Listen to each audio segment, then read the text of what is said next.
सभी को नमस्कार। आप सभी का स्वागत है हमारे आईआरसीटी के साप्ताहिक वेबिनार में। और आज का वेबिनार थोड़ा अलग है, हटकर है। यूजुअली आज हमारे पास कोई स्लाइड नहीं है। आज हमारे साथ सिद्धार्थ भैया हैं, जो आईएमए प्रोफेसर भी हैं और हमारे आईआरसीटी में इकोनॉमिक्स वर्टिकल को लीड भी करते हैं। तो आज का विषय है, हम बात करना चाहेंगे इकोनॉमिक्स और फाइनेंशियल लिटरेसी की, कि ये क्यों आवश्यक है। हम हमेशा, ये एक ऐसा विषय है और ऐसा टॉपिक है कि हम उसके बारे में, एक तो अभाव भी बहुत है, इसके बारे में सीरियस चर्चा भी नहीं होती, और अगर होती भी है तो बहुत सही डायरेक्शन में नहीं जाती। ये लोग उससे क्विक रिजल्ट्स ढूंढने लगते हैं या फिर कोई दूसरा ट्रैक लेने लगते हैं। तो जैसा हमारा ध्येय रहता है कि इस प्लेटफॉर्म के माध्यम से हम तथ्यपूर्ण तर्कपूर्ण चर्चा करें, free of bias, rational, logical. तो इस दिशा में चर्चा को आगे बढ़ाते हुए मैं प्लेटफॉर्म सिद्धार्थ भैया को दूंगा। और आज प्लेटफॉर्म खुला है, तो अगर आपको लगता है कि आपके पास कोई प्रश्न है, this will be more like a question answer session economics को लेकर, बेसिक इकोनॉमिक्स से लेकर। आपको अगर कोई भी उस विषय में कुछ बातें करनी है तो आप बिल्कुल हैंड रेज करके प्रश्न पूछ सकते हैं। बस कुछ बातों का रिक्वेस्ट आपसे रहेगा। पहला, कि माइक म्यूट करके रखें अगर आप बोल नहीं रहे हैं या प्रश्न पूछ नहीं रहे हैं तो, क्योंकि उससे डिस्टरबेंस होती है। और दूसरा, कोशिश करें कि स्टॉक मार्केट और इन सारी चीजों के विषयों में से ज्यादा हम बेसिक इकोनॉमिक्स के ऊपर बात करें। हम ये ना पूछें कि अच्छा इसमें हम पैसा लगा देंगे तो क्या हो जाएगा, या फिर इसमें कितना रिटर्न मिलने वाला है। तो आई होप आप समझ रहे होंगे कि हम किस तरह से इस चर्चा को आगे लेके जाना चाह रहे हैं। But with that, the floor is open and Siddharth भैया, over to you. Thank you Dipanshu भाई। तो जो ये वेबिनार है, जैसा दीपांशु जी ने कहा, इस बार डिफरेंट है कि हम केवल आपके प्रश्न लेंगे। मेरी ओर से कोई भी proposed line of argument, thought, topic नहीं है। This is for plainly your doubts, questions, myths related to economics. हमारे पास कुछ एक प्रश्न आए हुए हैं। अगर आपको कोई भी प्रश्न पूछना है तो आप हाथ उठा करके, और उसके बाद हम लोग लाइन से कॉल करते जाएंगे। आप प्रश्न पूछ सकते हैं। और अगर तब जब तक कोई प्रश्न नहीं आते हैं, just to fill up the gap, the silence, the time, फिर मेरे पास जो दो तीन प्रश्न आए हुए हैं, मैं उसके बेसिस पर अपना बात कंटिन्यू करूंगा। तो अगर आपके कुछ प्रश्न हैं इकोनॉमिक्स से, इकोनॉमिक थिंकिंग से, इकोनॉमिक डेवलपमेंट, ग्रोथ, भारत के इतिहास में इकोनॉमिक्स, भारत के भविष्य में इकोनॉमिक्स, ऐसी बातों से कोई भी रिलेटेड, तो वो आप रेज कर सकते हैं। And I will wait for your hand raise. तब तक एक प्रश्न मैं लेता हूं, जो है ये हमारे ग्रुप में पोस्ट किया था अमरीश त्रिपाठी जी ने। I am not sure Amrish ji अभी यहाँ पर हैं या नहीं प्रेजेंट, लेकिन मैं पहले उनका प्रश्न पढ़ देता हूँ। प्रश्न था कि क्या डिमांड सप्लाई सीखते सीखते हमें शेयर बाजार और ट्रेडिंग, जैसा दीपांशु जी ने कहा, ये उसी दिशा में जा रहा है प्रश्न स्टॉक मार्केट के। क्या डिमांड सप्लाई सीखते सीखते हमें शेयर बाजार और ट्रेडिंग आदि का स्टडी अभ्यास करना चाहिए, जबकि वहाँ इतनी अनिश्चितता है? क्या इसका कोई विज्ञान या पैटर्न आधारित ज्ञान है? अगर नहीं तो तमाम कैंडल चार्ट सेटअप आदि क्यों बने, और अगर हाँ तो मार्केट का सही अनुमान कैसे लगाया जा सकता है, और कैसे, क्या, किस प्रकार स्टडी या अभ्यास किया जाए? देखिए, पहली चीज कि इकोनॉमिक्स जो है वो मैनेजमेंट के जो तीन मदर डिसिप्लिन है उसमें से एक है। माइक्रो इकोनॉमिक्स पर्टिकुलरली, जिसको व्यष्टि अर्थशास्त्र हिंदी में कहते हैं। तो वो मैनेजमेंट के जो तीन मदर डिसिप्लिन्स हैं, बाकी के दो मदर डिसिप्लिन्स जो हैं वो साइकोलॉजी और स्टैटिस्टिक्स माने जाते हैं। तो अगर आपको अच्छा मैनेजर बनना है तो आपको साइकोलॉजी, स्टैटिस्टिक्स और माइक्रो इकोनॉमिक्स तीनों का अच्छा ज्ञान होना चाहिए, एक चीज। दूसरा, माइक्रो इकोनॉमिक्स और स्टैटिस्टिक्स को बहुत सारा मिला करके जो आगे बनता है वो होता है फाइनेंस, मार्केटिंग वगैरह वगैरह। फाइनेंस में जब इकोनॉमिक्स के जो बेसिक टेक्निक्स हैं, जो कोर आइडियाज हैं, वो लगाए जाते हैं, तो उसके बेसिस पर हम बहुत सारे पैटर्न और बहुत सारे प्रिडिक्शंस का सिस्टम बनाते हैं। और इसीलिए वो आपको राउंडिंग बॉटम पैटर्न और कप एंड हैंडल पैटर्न जैसी बातें, कई बार अगर आप कोई फाइनेंशियल एनालिस्ट का कमेंट्री सुनते हैं तो इस तरह की बातें वो करते दिखेंगे। लेकिन एक फंडामेंटल डिफरेंस क्या है साइंस और सोशल साइंस में? कि सोशल साइंसेस जैसे इकोनॉमिक्स साइंस होते हुए भी सोशल एस्पेक्ट उसमें बहुत है। जैसे अगर आप हाइड्रोजन और ऑक्सीजन को मिलाते हैं एक पर्टिकुलर प्रोपोर्शन में, तो हर जगह वो पानी बनता है और हर काल में वो पानी बनता है। लेकिन यदि आप व्यक्तियों को एक इंसेंटिव देते हैं, एक प्रेरणा देते हैं, एक काम देते हैं, तो उसके बाद उसी ग्रुप पर जब आप दूसरी बार वो काम अप्लाई करना, वो चीज अप्लाई करना चाहते हैं, तो आपको लगता है कि जैसे फिजिक्स में हाइड्रोजन और ऑक्सीजन हमेशा एक ही रिजल्ट देंगे मिलने के बाद, वैसे ही ये व्यक्तियों को भी अगर ये व्यक्ति और ये ट्रीटमेंट हमने दिया, ये उनसे हमने काम करने को कहा, तो हमेशा सेम रिजल्ट आएगा। लेकिन हम भूल जाते हैं कि व्यक्ति जो है वो समय के साथ और जगह के संग बदल जाते हैं, इसलिए हमेशा सेम रिजल्ट आना मुश्किल होता है। और इसमें ये सोशल पार्ट जो है वो यहाँ से आता है कि लोग बदलते रहते हैं, इवॉल्व होते रहते हैं, तो हम सतत विकास की प्रक्रिया में रहते हैं। और जब हमारा वो उद्विकास होता रहता है, तो जब आपने पिछली बार मेरे पर एक्सपेरिमेंट किया था, तो उस समय मैं डिफरेंट व्यक्ति था। अगर आपने जब अगली बार एक्सपेरिमेंट किया तो डिफरेंट व्यक्ति हो गया। तो अगर आपकी लैब कंडीशंस सेम नहीं हैं, तो फिजिक्स और केमिस्ट्री में भी हमेशा वो रिजल्ट सेम नहीं आता। वैसे ही इकोनॉमिक्स का जो लैब है, सोशल साइंसेस का जो लैब है, वो हमारे पूरी सोसाइटी, समाज और पॉपुलेशन है। और अगर वो लैब सेम नहीं है, लैब कंडीशन सेम नहीं है, तो ऑब्वियसली रिजल्ट सेम नहीं आएंगे। That is the major difference. इसलिए जो फाइनेंस में, जैसा अमरीश जी ने लिखा कि मार्केट का अनुमान तो लगाया जा सकता है, लेकिन अगर आप मार्केट के सारे कंडीशंस को एग्जैक्टली वैसा, अगर आप मार्केट के सारे कंडीशंस को एग्जैक्टली हर बार वैसे का वैसा रख सकें, तभी वो आपका अनुमान कुछ मीनिंगफुल होगा, सक्सेसफुल होगा। जैसे ही एक भी कंडीशन बदलती है, एक भी व्यक्ति का रुख बदलता है, वो चीजें बदल जाएंगी। और इसके लिए वी हैव टू अंडरस्टैंड कि ये सब सेमी साइंटिफिक होते हुए भी प्योरली साइंटिफिक, लैब कंडीशन जैसा साइंटिफिक हम नहीं कह सकते, because lab conditions exactly are not meted out. अगर आप लैब कंडीशन सोसाइटी में मेंटेन कर सकते हैं, तो रिजल्ट हर बार सेम आएगा। Anyway, let me take the next question which is posted here before I go to the other questions in my file. Vedanshu ji, just a second, मैं पवन कुमार पांडे जी का क्वेश्चन पढ़ लेता हूँ। Assistant professor of mass communication, SEBI certified smart trainer, NISM MSc trainer. I have conducted more than, based on experience I can state that financial literacy में significant level of. Pawan ji, I doubt कि जो आपका confidence है कि financial literacy in India remains largely confined to the business community, उसमें भी बहुत ज्यादा फाइनेंशियल लिटरेसी है नहीं। वो मतलब धंधे से डील कर लेते हैं दूसरे लोगों से थोड़ा बेहतर, but financial literacy highly missing है उसमें भी। जैसे उनमें जैसा अभी जो है थोड़ी देर पहले बात हो रही थी, पुरुषोत्तम जी ने शायद कहा कि health insurance, term insurance and then SIP, उस तरह की अवेयरनेस और ये सब, या मतलब वो एक रियल एस्टेट में या मेटल्स में हो सकता है डीपली एम्बेडेड हो, लेकिन उनको भी ये ईटीएफ से लेकर के दूसरी चीज़ों की awareness, return, rate of return, NPV वगैरह का अवेयरनेस वगैरह नहीं होता है, या टर्म प्लान और यूलिप में क्या बेटर है या कंपैरिजन कैसे करें, ये सब चीज़ें उनमें भी नहीं होती हैं। हो सकता है कि आप बहुत बढ़िया सेगमेंट से डील कर रहे हैं, इसलिए आपका थोड़ा सा एक्सपीरियंस बेहतर है। A significant level of reluctance and lack of awareness persists among the general public, even faculty members of economics, including me, by the way. In some places, scholars often lack practical understanding of how the अच्छा, I know how the capital market functions, but वो जो एक willingness होती है उसमें time देने की, indulge करने की, that is definitely lacking, because मुझे वो पैसे का चेस करना थोड़ा सा बहुत प्लेजेंट काम नहीं लगता है। नंदलेस, वेदांशु जी, आपने हैंड रेस किया था, तो तो भैया, मैं एक चीज जी। बिफोर गोइंग टू वेदांशु जी, मैं थोड़ा सा एक क्वेश्चन पूछ रहा हूँ अपने साइड जी, से, सो दैट एक थोड़ा सा ट्रैक दे सकूं कि किस सही डायरेक्शन में बढ़े श्योर। चर्चा।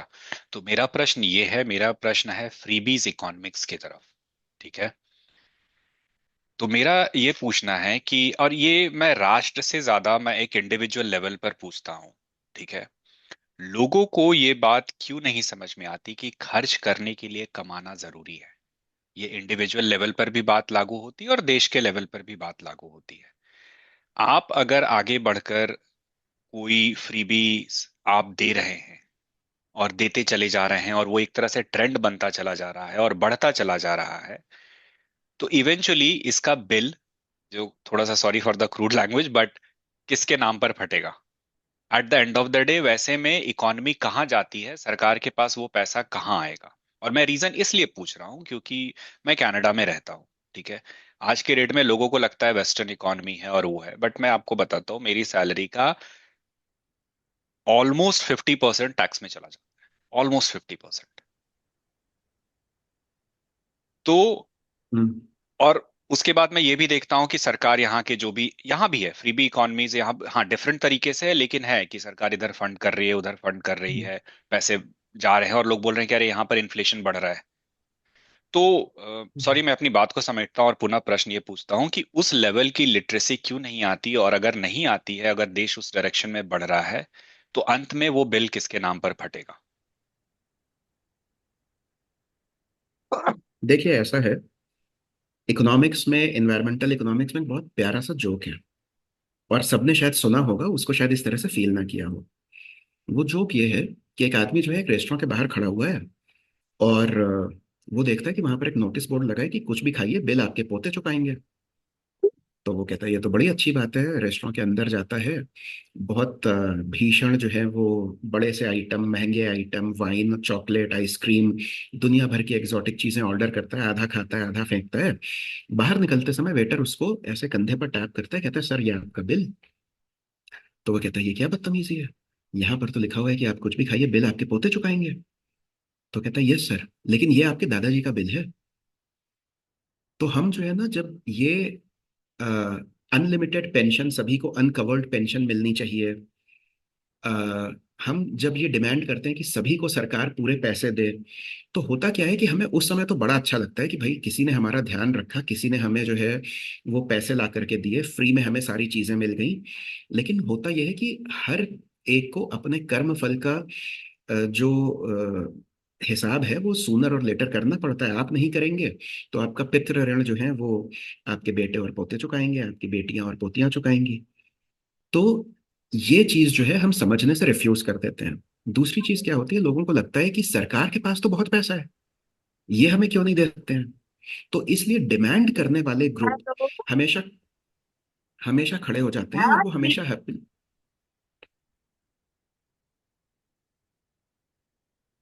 तो डिमांड करने वाले ग्रुप हमेशा रेडी रहते हैं कि हाँ हाँ हमें तो और दिया जाना चाहिए, और हम तो एक्चुअली एक लेवल पर जो है वो अपने को भूखा नंगा दिखा करके और ज्यादा फ्रीबीज लेने में भी यकीन रखते हैं।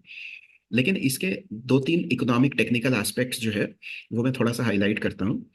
पहली चीज, भारत में प्रेजेंटली जो फ्रीबीज हैं, जो बिना किसी काम के बांटी जा रही हैं, उसका बिल लगभग लगभग क्लोज टू 3 लाख करोड़ है। 46,000 करोड़ अकेले महाराष्ट्र डिस्ट्रीब्यूट करता है, और सारी स्टेट्स मिला करके, महाराष्ट्र बड़े और रिच स्टेट्स में है इसलिए उनका शेयर काफी ज्यादा है। 46,000 करोड़ जो है वो इसरो और डीआरडीओ के कंबाइन बिल्स, कंबाइन एक्सपेंस से ज्यादा है। इसका मतलब हम एक और इसरो जो है पूरी तरह से, दो और इसरो पूरी तरह से फंड कर सकते हैं, केवल महाराष्ट्र में ये जो फ्री का पैसा बांटा जा रहा है उसको रोक करके। 3 लाख करोड़ जो है वो हमारे जीडीपी का लगभग लगभग 1% है।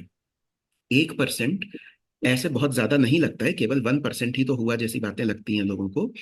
लेकिन अगर आप ये देखें कि 1% जो है वो किस और ऑल्टरनेट काम में लग सकता था, तो हमारा टोटल इंफ्रास्ट्रक्चर का जो स्पेंडिंग है वो 11 लाख करोड़ है। इंफ्रास्ट्रक्चर का स्पेंडिंग जो है वो लगभग सवा गुना किया जा सकता था, जिससे पूरे समाज को फायदा होता और ज्यादा बेहतर चीजें बनती।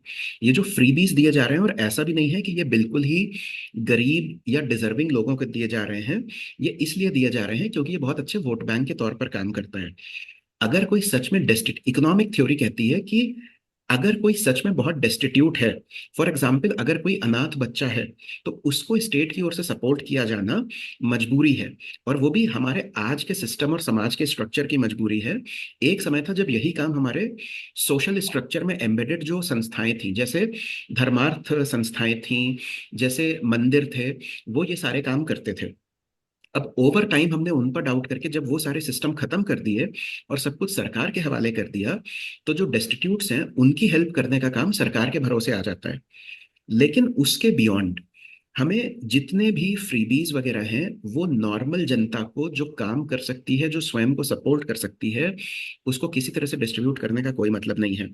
इसका दूसरा एस्पेक्ट जो है वो जीडीपी के प्रपोर्शन के अलावा और बजट के प्रपोर्शन के अलावा, क्योंकि भारत सरकार का टोटल बजट 46 लाख करोड़ से, जिसमें टैक्स रेवेन्यू 36 लाख करोड़ होता है। 36 लाख करोड़ में से 3 लाख करोड़ रुपए आप केवल फ्रीबी और फ्री में बांटने में जुटा उड़ा रहे हैं। दैट इज हमारे बजट का लगभग 8% केवल केवल बांटने में बर्बाद किया जा रहा है। इसका दूसरा एस्पेक्ट यह है कि बोस और भानुमूर्ति जो हैं, दो काफी बड़े इकोनॉमिस्ट रिसर्चर हैं भारत के, इनका 2013 में एक पेपर आया था जिसमें उन्होंने मल्टीप्लायर इंडिया के लिए कैलकुलेट किए थे। मल्टीप्लायर क्या होता है? अगर आप 1 रुपया सरकार की ओर से खर्च आता है या एफडीआई में आता है, या आप एज एन इंडस्ट्रियलिस्ट 1 रुपया समाज में इन्वेस्ट करते हैं, तो क्या होगा कि वो 1 रुपया कई लोगों की इनकम बनेगा। क्योंकि 1 रुपया जब वो आप इन्वेस्ट करेंगे तो मैं आपके लिए बिल्डिंग बनाऊंगा, जब मैं बिल्डिंग बनाऊंगा तो मुझे 1 रुपया मिलेगा। मैं उसमें से 90 पैसे 80 पैसे कुछ खर्च करूंगा। तो मैंने मान लीजिए वो सीमेंट खरीदने में, राशन खरीदने में खर्च किया, तो वो जो दुकानदार हैं वो अगला पैसा किसी को एम्प्लॉय करने में 80 पैसे खर्च करेंगे, अपने रेवेन्यू का 80 पैसा खर्च करेंगे, एंड सो ऑन। तो मल्टीप्लायर जो है वो समाज में मल्टीपल लेवल का, अ, ये कीन्स का कॉन्सेप्ट है। मल्टीप्लायर का मतलब ही होता है कि कितने गुना जो है वो उसका असर होगा। अगर आप 100 रुपए समाज में डालते हैं तो उसका कितना गुना असर होगा समाज में। तो ये भानुमूर्ति और बोस का जो पेपर है उसके अनुसार कैपिटल एक्सपेंडिचर अगर सरकार करती है तो उसका मल्टीप्लायर है 2.45। दैट मीन्स अगर सरकार कैपिटल एक्सपेंडिचर में ये लोन का पैसा, रेवेन्यू का पैसा, टैक्स का पैसा खर्चती है, तो 2.5 गुना रिटर्न मिलेगा देश को।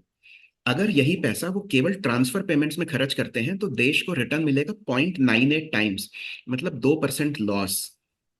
और उससे किसी को फायदा नहीं होता, सबको नुकसान होता है, क्योंकि अगली साइकिल में आप उतना ही कम पैसा जुटा पाएंगे। अदर रेवेन्यू एक्सपेंडिचर में 0.99 है। इसका मतलब यह है कि अगर सरकार यही पैसा लोगों को सैलरी के तौर पर दे देती, सैलरी थोड़ी सी बढ़ा के या ज्यादा लोगों को एम्प्लॉय करके, तो भी डैमेज 1% होता। फ्रीबी बांटने पर 2% डैमेज हो रहा है। और टैक्स मल्टीप्लायर -1 होता है। इसका मतलब है अगर सरकार हमें, एक तरफ सरकार हमसे टैक्स लगा करके वो पैसा लेती है 36 लाख करोड़ या 3 लाख करोड़ फ्रीबी का, तो उसका असर -1 हुआ। Exactly exactly। ये अगर हमारे पास रहने दिया जाता तो एटलीस्ट इतना ही समाज में और जीडीपी ऐड होता, इंडिया का जीडीपी इसका मतलब 1% और बढ़ता। आपने उसको बांट करके 0.02% और डैमेज किया। इसका मतलब इंडिया की ग्रोथ रेट अगर 7% आती है तो बिना फ्रीबी के वो एग्जैक्टली 8.02% हो सकती थी minimum. 1.02% growth rate is actually the real damage calculable from this. तो फ्रीबीज का इतना डैमेज हो रहा है। लेकिन क्या है कि चूंकि हमें ये नहीं दिखता कि अभी बिल हमने पे किया है और भविष्य में बिल कौन पे करेगा, उससे हमें क्या मतलब, इसलिए ये फ्रीबी का। दूसरी चीज, मिल्टन फ्रीडमैन ने एक बहुत अच्छा कॉन्सेप्ट दिया था। फाइनल पॉइंट इस बात पर, सरकारें ऐसा करती क्यों हैं? अगर सरकार को इतने अच्छे से पता है और सरकार के पास तो मतलब इकोनॉमिक एक्सपर्टीज की भरमार है, वो इसके बावजूद ऐसा क्यों करती हैं? तो उनका होराइजन है 4.5 साल का, क्योंकि उसके बाद है चुनाव। तो उनको देश सुधारने के लिए, बनाने के लिए 5 10 15 25 साल से कोई मतलब नहीं, उन्हें 4.5 साल पर रिजल्ट वाली पॉलिसी चाहिए। मिल्टन फ्रीडमैन ने कहा था, अगर मैं अपना पैसा अपने ऊपर खर्चता हूं तो मैं कॉस्ट और क्वालिटी दोनों पर बहुत ध्यान दूंगा। अगर मैं अपना पैसा आपके ऊपर खर्चता हूं तो मैं केवल कॉस्ट पर ध्यान दूंगा, क्वालिटी पर नहीं। अगर मैं आपका पैसा, अगर मैं किसी और का पैसा अपने ऊपर खर्चता हूं तो मैं केवल क्वालिटी पर ध्यान दूंगा, कॉस्ट पर नहीं, क्योंकि वो तो आपका पैसा है, मुझे कॉस्ट से क्या मतलब, मैं केवल अपने लिए क्वालिटी पर ध्यान दूंगा। लेकिन अगर मैं आपका पैसा किसी और पर खर्चता हूँ, किसी और का पैसा किसी और पर खर्चता हूँ, तो ना मैं कॉस्ट पर ध्यान दूंगा, ना मैं क्वालिटी पर ध्यान दूंगा। सरकार जो है वो किसी और का पैसा किसी और पर खर्चती है इस भरोसे में कि चूंकि मैंने तुम्हारे लिए खर्चा है, इसलिए मैं तुम्हारा वोट पाने का हकदार हूं, इस भरोसे के साथ। और इसका सिंपल सा गणित यह है, निर्मला सीतारामन पिछले 2 बजट में टैक्स डीपनिंग की बातें कर चुकी हैं। टैक्स डीपनिंग का मतलब होता है आपका हाथ मेरी जेब में है, तो आप और गहरे तक हाथ डाल करके पैसा निकालें, बजाय इसके कि टैक्स ब्रॉडेनिंग की जाए, मतलब आप कई जेबों में हाथ डालें और सबसे थोड़ा थोड़ा पैसा विड्रॉ करें। तो जो आपने 50% टैक्स की बात कही, वो इंडिया में भी लगभग उसी रेंज में होगा, कि जो 30% टैक्स, उसके बाद सेस, उसके बाद 18% जीएसटी एवरेज, तो 45, 50, 55% एवरेज टैक्स यहाँ पर भी बहुत लोगों पर निकलेगा। इसका सिंपल सा एस्पेक्ट ये है कि अगर मैं 5 लोगों पर 200 रुपए टैक्स लगाऊं और उनको फिर 190 रुपए की चीजें डिलीवर करूं, तो वो सब लोग मेरे से गुस्सा होंगे। इससे अच्छा यह है कि मैं एक आदमी से 1000 रुपए का टैक्स वसूल कर लूं और फिर वो 5 लोगों में 200 200 रुपए करके बांट दूं। तो ये एक आदमी गुस्सा होगा ना, लेकिन डेमोक्रेसी में तो मुझे 5 आदमी का सपोर्ट मिल जाएगा। और इसलिए सरकार एक सेगमेंट को चोक करके बाकी सबको पैसा बांटने में यकीन करती है, और इसके पीछे पूरी तरह से माइंडसेट जिम्मेदार है कि हम केवल कुछ लोगों को एक्सप्लॉइट करके बाकी सबको पैसा बांटने का, और जिनको पैसा बांटा जा रहा है एक्चुअली उन्हें भी हार्म कर रहा है, क्योंकि प्रोडक्टिविटी इकोनॉमी में खत्म हो रही है। लेकिन वो दुख तो पोते के समय तक पता चलेगा, वो इमीडिएटली पता ही नहीं चलता, क्योंकि हमें काउंटर फैक्चुअल नहीं पता है। काउंटर फैक्चुअल होता तो हमें पता चलता कि ये पॉलिसी की वजह से देश का कितना नाश हो चुका है। लेकिन चूंकि हमने वो पॉसिबिलिटी कभी देखी ही नहीं, तो हमें पता ही नहीं है कि कुछ भला भी हो सकता था। ये भैया, सो ब्रिल दैट वाज जी। ब्रिलियंटली आंसर्ड भैया, थैंक यू सो मच। मेरे लिए तो बहुत आई ओपनिंग था। Next going I think Vedanshu ji ने किया था। जी वेदांशु जी आपका प्रश्न लेते हैं, फिर गोपेश जी पर जाएंगे। वेदांशु जी प्लीज आप अनम्यूट करके पूछ सकते हैं अपना क्वेश्चन। नमस्कार सर, सभी को नमस्कार। जी। मेरी आवाज़ आ रही है? जी। हाँ जी, आ रही है, बताएं। सर, मेरा क्वेश्चन इससे थोड़ा डिफरेंट है। मैं सर अभी 2-3 दिन पहले मैंने विजय सरदाना जी का वीडियो मैं देख रहा था, और तो उसमें वो जिक्र कर रहे थे जैसे अभी ईयू के साथ हमारी एफटीए जो डील होने वाली है, उसके कॉन्टेक्स्ट में उन्होंने जापान का उदाहरण दिया था कि जापान के साथ हमारी 2000 आई थिंक 14 या 15 में कोई डील हुई थी इसी तरह की। तो वो कह रहे थे कि ये जो डील हो रही है इससे कोई ज़्यादा इम्पैक्ट भारत की इकोनॉमी पे कोई पॉजिटिव नहीं पड़ेगा, क्योंकि जापान के साथ जो हमारी डील इतने पहले हो चुकी है, तो भारत का कोई एक्सपोर्ट कोई बहुत खास वृद्धि नहीं हुई है। तो मेरा क्वेश्चन ये है कि जो ये ईयू के साथ डील भारत कर रहा है या अन्य देशों के साथ जो डील हुई है इस संदर्भ में, तो क्या भारत की इकोनॉमिक पर इसका क्या प्रभाव पड़ेगा, एक्सपोर्ट पर क्या प्रभाव पड़ेगा? जी क्या कोई पॉजिटिव प्रभाव है या नेगेटिव? देखिए, अब एफटीए का जब तक डॉक्यूमेंट सामने नहीं आता और उसके टर्म्स एंड कंडीशंस देखे नहीं जाते, तो ये कह पाना कि उसका अच्छा या बुरा क्या असर पड़ेगा, ये मुश्किल है। लेकिन जनरली ऑब्जर्वेशन ये है कि जब ट्रेड खुल करके होता है, ट्रेड से रिस्ट्रिक्शंस हटाए जाते हैं, तो उसका फायदा होता है। अब जापान और ईयू के बारे में स्पेसिफिक अगर बात करें, तो जापान एफटीए क्या, उसके पहले हमारा कनाडा के साथ एफटीए था, उसके पहले हमारा आसियान के साथ एफटीए था। आसियान ये साउथ ईस्ट एशियन नेशंस, जो 10 कंट्रीज का ग्रुप है, उसके साथ। तो इन सारे एफटीएज में भारत को अधिकतर नुकसान हुआ है। उसका कारण सिंपल सा ये था कि हम जो है, जब सरकार एफटीए करती है, तो वो ना इंडस्ट्री से बात करती है, ना किसी एकेडमिक रिसर्चर से, ना थिंक टैंक से। सरकार के ब्यूरोक्रेट जो खुद आईएएस होते हैं और किसी चीज के एक्सपर्ट नहीं होते हैं, बल्कि हर चीज में जो है वो एक्सपर्ट होते हैं और किसी चीज के नहीं होते हैं, वो जाकर के सब कुछ डिसाइड और नेगोशिएट करते हैं। अधिकतर केसेस में ये होता था कि उनको पता ही नहीं है कि हमारे देश की एक्सपर्टीज किस चीज में है, उस देश का रिक्वायरमेंट क्या है, और हमें किस चीज पर नेगोशिएट करना चाहिए। तो हम जो नेगोशिएट करते भी थे, वो बहुत ही मतलब कैजुअली करते थे और बहुत ही फ्लिम्जिली करते थे। और उसके कारण हमारे सारे एफटीए में हमें लार्जली नुकसान होता रहा है। जब 2014 में मोदी सरकार बनी थी, तो उस समय उन्होंने एक बड़ा इंटरेस्टिंग काम किया था। पहले 6 महीने में ही Nirmala Sitharaman was the commerce minister at that time. तो कॉमर्स मिनिस्ट्री ने एक प्रोजेक्ट प्रपोजल इशू किया था कि सारे एफटीए को हम रिव्यू में डाल रहे हैं, सारे फ्री ट्रेड एग्रीमेंट्स को हम रिव्यू में डाल रहे हैं, और सारे जो है हम रिवाइज करेंगे, और किससे क्या फायदा हुआ, नुकसान हुआ, उसके बारे में उन्होंने रिसर्च प्रपोजल्स भी मंगवाए थे। उसके बाद उन्हें बहुत जल्दी थी, तो उन्होंने इंटरनली कुछ असेसमेंट करवाया, रिसर्च प्रपोजल सारे विड्रॉ कर लिए। जब उन्होंने इंटरनल असेसमेंट किया, तो उन्हें पता चला कि लगभग सारे में नुकसान हुआ है। उसके बाद से जो उन्होंने एफटीएस वगैरह किए हैं, आपको याद होगा, मॉरिशस और सिंगापुर के संग डबल टैक्स अवॉइडेंस ट्रीटी थी, जिसको मोदी सरकार ने बाद में रेक्टिफाई भी करवाया, और उसकी वजह से उधर से बहुत सारा जो मनी चैनल होता था वो भी रुका। सो जो 2014 के पहले के एफटीएस हैं, वो स्ट्रिक्टली कंपेरेबल नहीं है 2014 के बाद के एफटीए से। एक चीज, एफटीए एज अ प्रिंसिपल अच्छी चीज है, लेकिन अच्छे ही प्रिंसिपल को आप खराब और अच्छी दोनों तरह से यूज कर सकते हैं। भारत उसको अच्छी तरह से यूज नहीं करता था। 2014 के बाद जो एफटीए है, एक्चुअली ईयू से जो एफटीए है, वो 2008 से उसका डिस्कशन चल रहा है और आज तक वो फाइनलाइज नहीं हो पाया है। और वो 4-5 मुद्दों पर अटका हुआ है। वो मुद्दे क्या है, मैं क्विकली बता देता हूँ। पहला ये है कि यूरोपियन यूनियन को ये चाहिए कि उनकी कार और उनकी वाइन जो है, उस पर जो भारत में बहुत ज्यादा टैक्स लगता है, वो टैक्स खत्म किया जाए, या जीरो ड्यूटी नहीं तो एटलीस्ट 3-4% पर लाया जाए, लोअर लेवल पर लाया जाए। ये जो है, भारत रेजिस्ट करता रहा है, क्योंकि भारत को लगता है कि हमारा वाइन एक थोड़ा सा, भारत में मॉरल एस्पेक्ट ज्यादा वो किया जाता है, वरना भारत का डोमेस्टिक वाइन सेगमेंट बहुत ही छोटा है, नेग्लिजिबल है। कार के मामले में भारत को लगता है कि उनकी कारें इतनी ज्यादा सुपीरियर हैं कि अगर हमने उसे बिना टैक्स के आने दिया तो हमारी कार ऑटोमोबाइल इंडस्ट्री में बर्बादी हो जाएगी। ये पार्शली सही हो सकता है, लेकिन इसमें दो चीजें हैं। अगर आप बेटर टेक्नोलॉजी आने नहीं देंगे तो आपकी टेक्नोलॉजी इंप्रूव नहीं करेगी, आपके कारों की सुरक्षा इंप्रूव नहीं करेगी। दूसरा, कंपटीशन को रोक करके आप इनएफिशिएंसी को ही बढ़ावा दे रहे हैं, आप किसी का भला नहीं कर रहे हैं। तो आपके सेक्टर को एक्चुअली बेटर होना पड़ेगा। तीसरी चीज, यूरोपियन कार जो है वो जर्मनी के अलावा कोई भी बहुत अच्छी कारें नहीं बनाता है। इटालियन और फ्रेंच कारें बहुत सुपीरियर नहीं मानी जाती हैं। तो एक्चुअली हमारी कंट्री जो है वो कंपटीशन विदस्टैंड कर सकती है।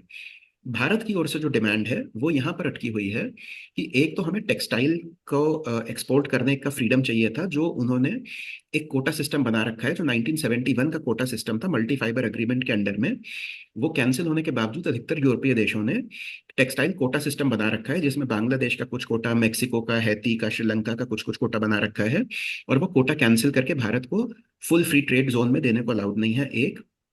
दूसरा, आपने कई बार देखा होगा कि भारतीय लोग जो है वो अ, ये जैसे ऑन शोरिंग होती है तो यूएस कनाडा वगैरह काफी जाते हैं, लेकिन यूरोप में जाने वालों की संख्या बहुत कम है। उसका कारण यह है कि एक इंटरनेशनल ऑडिट होता है और उसमें डेटा सिक्योरिटी स्टेटस वगैरह दिया जाता है कि भारत में डेटा स्टोर हो सकता है कि नहीं, भारत के प्रोफेशनल्स उस देश में जाके काम कर सकते हैं कि नहीं। भारत ने ये सारे ऑडिट लगभग 2011 से 14 के बीच में कवर और कंप्लीट कर लिए थे, लेकिन यूरोप जो है वो रेसिस्ट है, और उसके कारण वो भारतीय लोगों को वहां पर खुल करके आने देने, और भारतीय लोगों की कॉस्ट कम होती है, इस वजह से वो एक्चुअली यूरोपियन आईटी स्पेशलिस्ट को पूरी तरह से खत्म कर देंगे। इसकी वजह से यूरोप उन्हें आने देना नहीं चाहता है। तो यूरोप वो डेटा सिक्योरिटी स्टेटस वगैरह जैसी चीजें हैं वो इंडिया को एक्सटेंड नहीं करता है। अगर हम उनसे ये चीजें एक्सट्रैक्ट कर लेते हैं तो ये एग्रीमेंट भारत के लिए बहुत अच्छा हो सकता है। अगर हम ये चीजें एक्सट्रैक्ट नहीं कर पाते हैं, उस स्थिति में भी जब यूरोप खुद जो है वो बहुत मजबूर और थके हालत में है, तो हो सकता है कि हमारे लिए ये अग्रीमेंट बहुत अच्छा ना हो। पूरी तरह से इस बात पर डिपेंड करता है कि टर्म्स एंड कंडीशंस क्या हैं। मुझे उम्मीद है कि मोदी सरकार जो है वो ट्रेड के मामले में एटलीस्ट थोड़ा अच्छा अभी तक व्यवहार दिखाती रही है। अच्छा मतलब भारत के प्रति अच्छा, नॉट दूसरों के प्रति।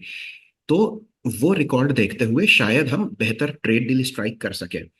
एक मुद्दा और है बाय द वे, जो यूके, यूएस, नीदरलैंड, ये सारे चाहते थे भारतीय डेयरी सेक्टर को खोलना। भारत उसमें बिल्कुल इंटरेस्टेड नहीं है, डेयरी सेक्टर को नहीं खोलना चाहता है।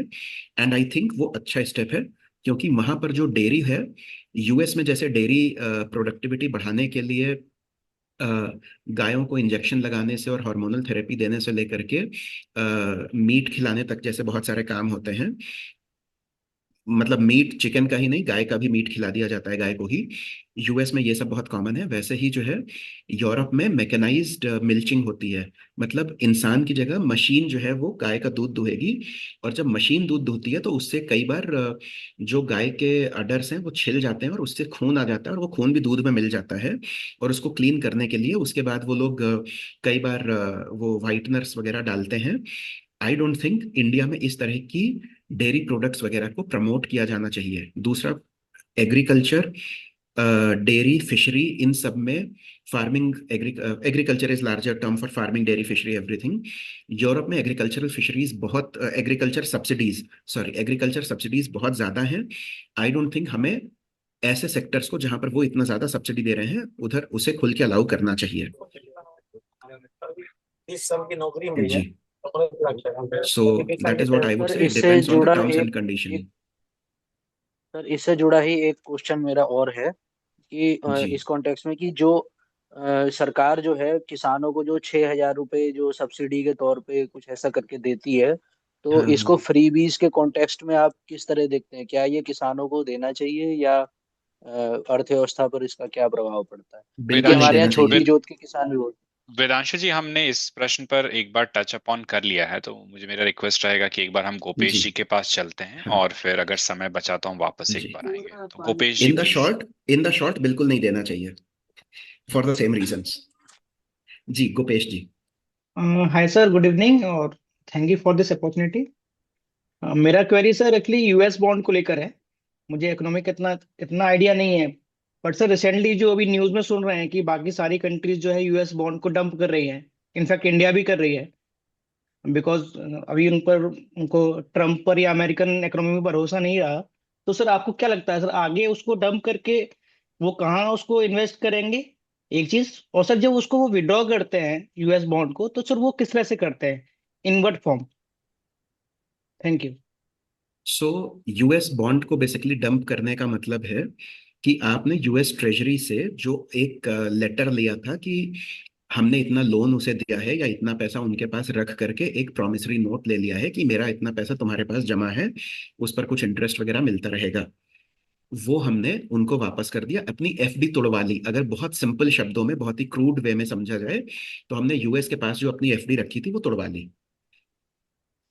यूएस के पास एफडी इसलिए किया था बिकॉज उनकी इकोनॉमी बड़ी थी, उन पर सबको भरोसा था। लेकिन पिछले कुछ समय में यूएस ने जिस तरह से बिहेव किया है उसकी वजह से किसी को भरोसा नहीं रह गया है। तो एक बैंक जो डूबने वाला है उसमें से आप अपनी एफडी तोड़ा करके अपनी असेट्स दूसरी जगह डालते हैं। भारत, चाइना, बाकी सभी कंट्रीज भी धीरे धीरे करके उसको गोल्ड, सिल्वर, दूसरी करेंसीज में डालने की, दूसरे कंट्रीज के करेंसीज में डालने की, और आईएमएफ का एक इंस्ट्रूमेंट होता है एसडीआर, स्पेशल ड्राइंग राइट्स, उसमें डालने की अलग अलग तरह से अपने पोर्टफोलियो, लोन पोर्टफोलियो या इन्वेस्टमेंट पोर्टफोलियो को डाइवर्सिफाई करने की कोशिश कर रहे हैं।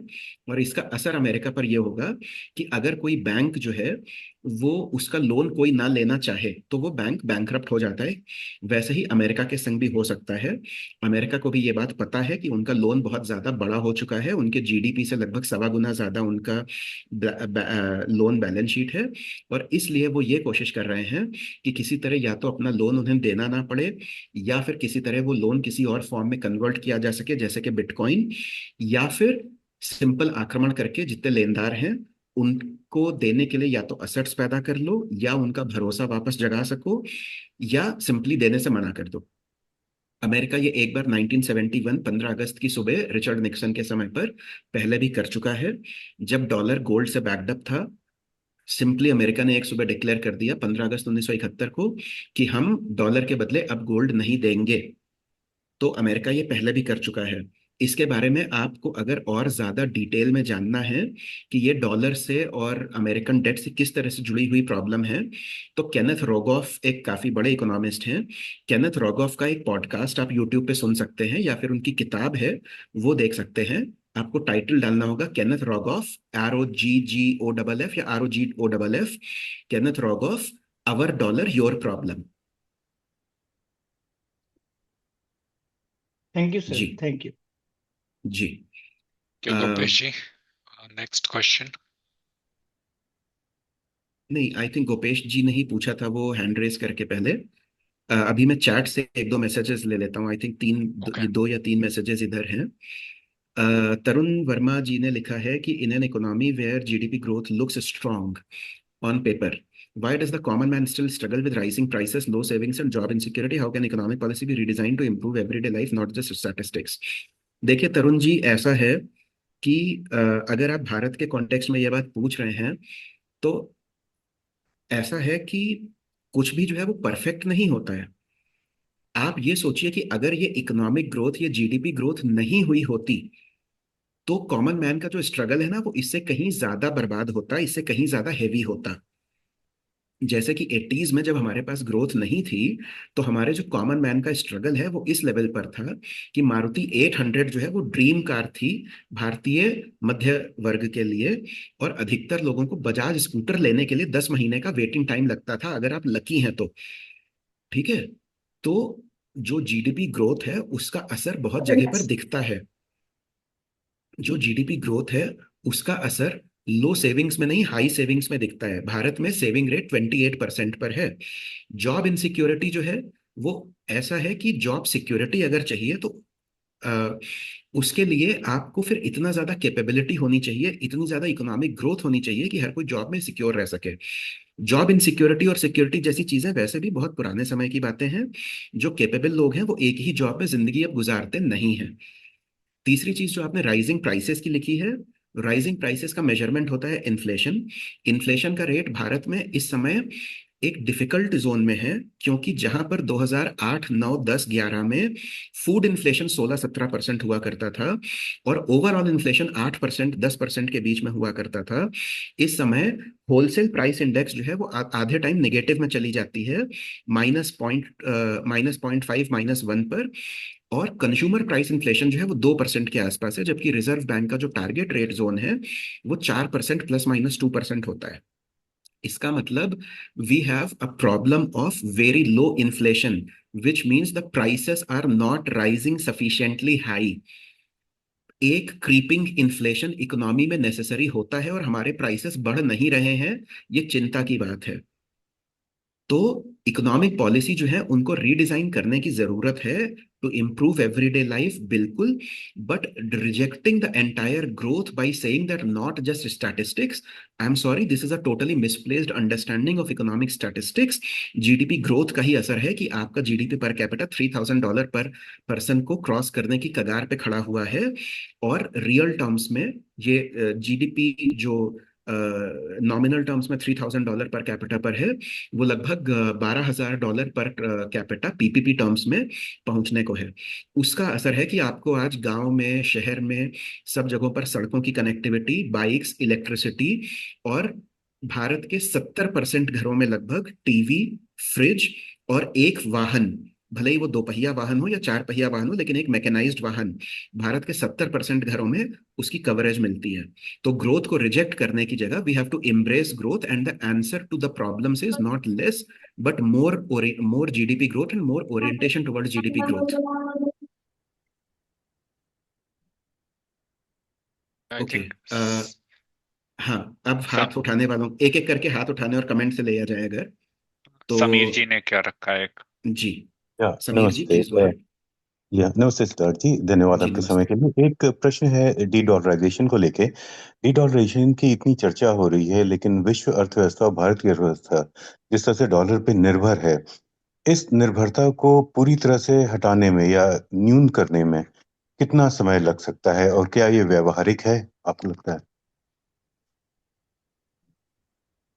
देखिए, डॉलर डी डॉलराइजेशन बहुत कॉम्प्लेक्स और लंबा विषय है और स्पेकुलेटिव है एज ऑफ नाउ, क्योंकि 90% तक जहां विश्व के रिजर्व्स डॉलर में हुआ करते थे, अभी भी डी डॉलराइजेशन की इतनी बातें पिछले 12 साल से चलने के बावजूद, 2013 से ये बातें चल रही हैं, उसके बावजूद अभी भी 68% of the world reserves are in dollar terms only.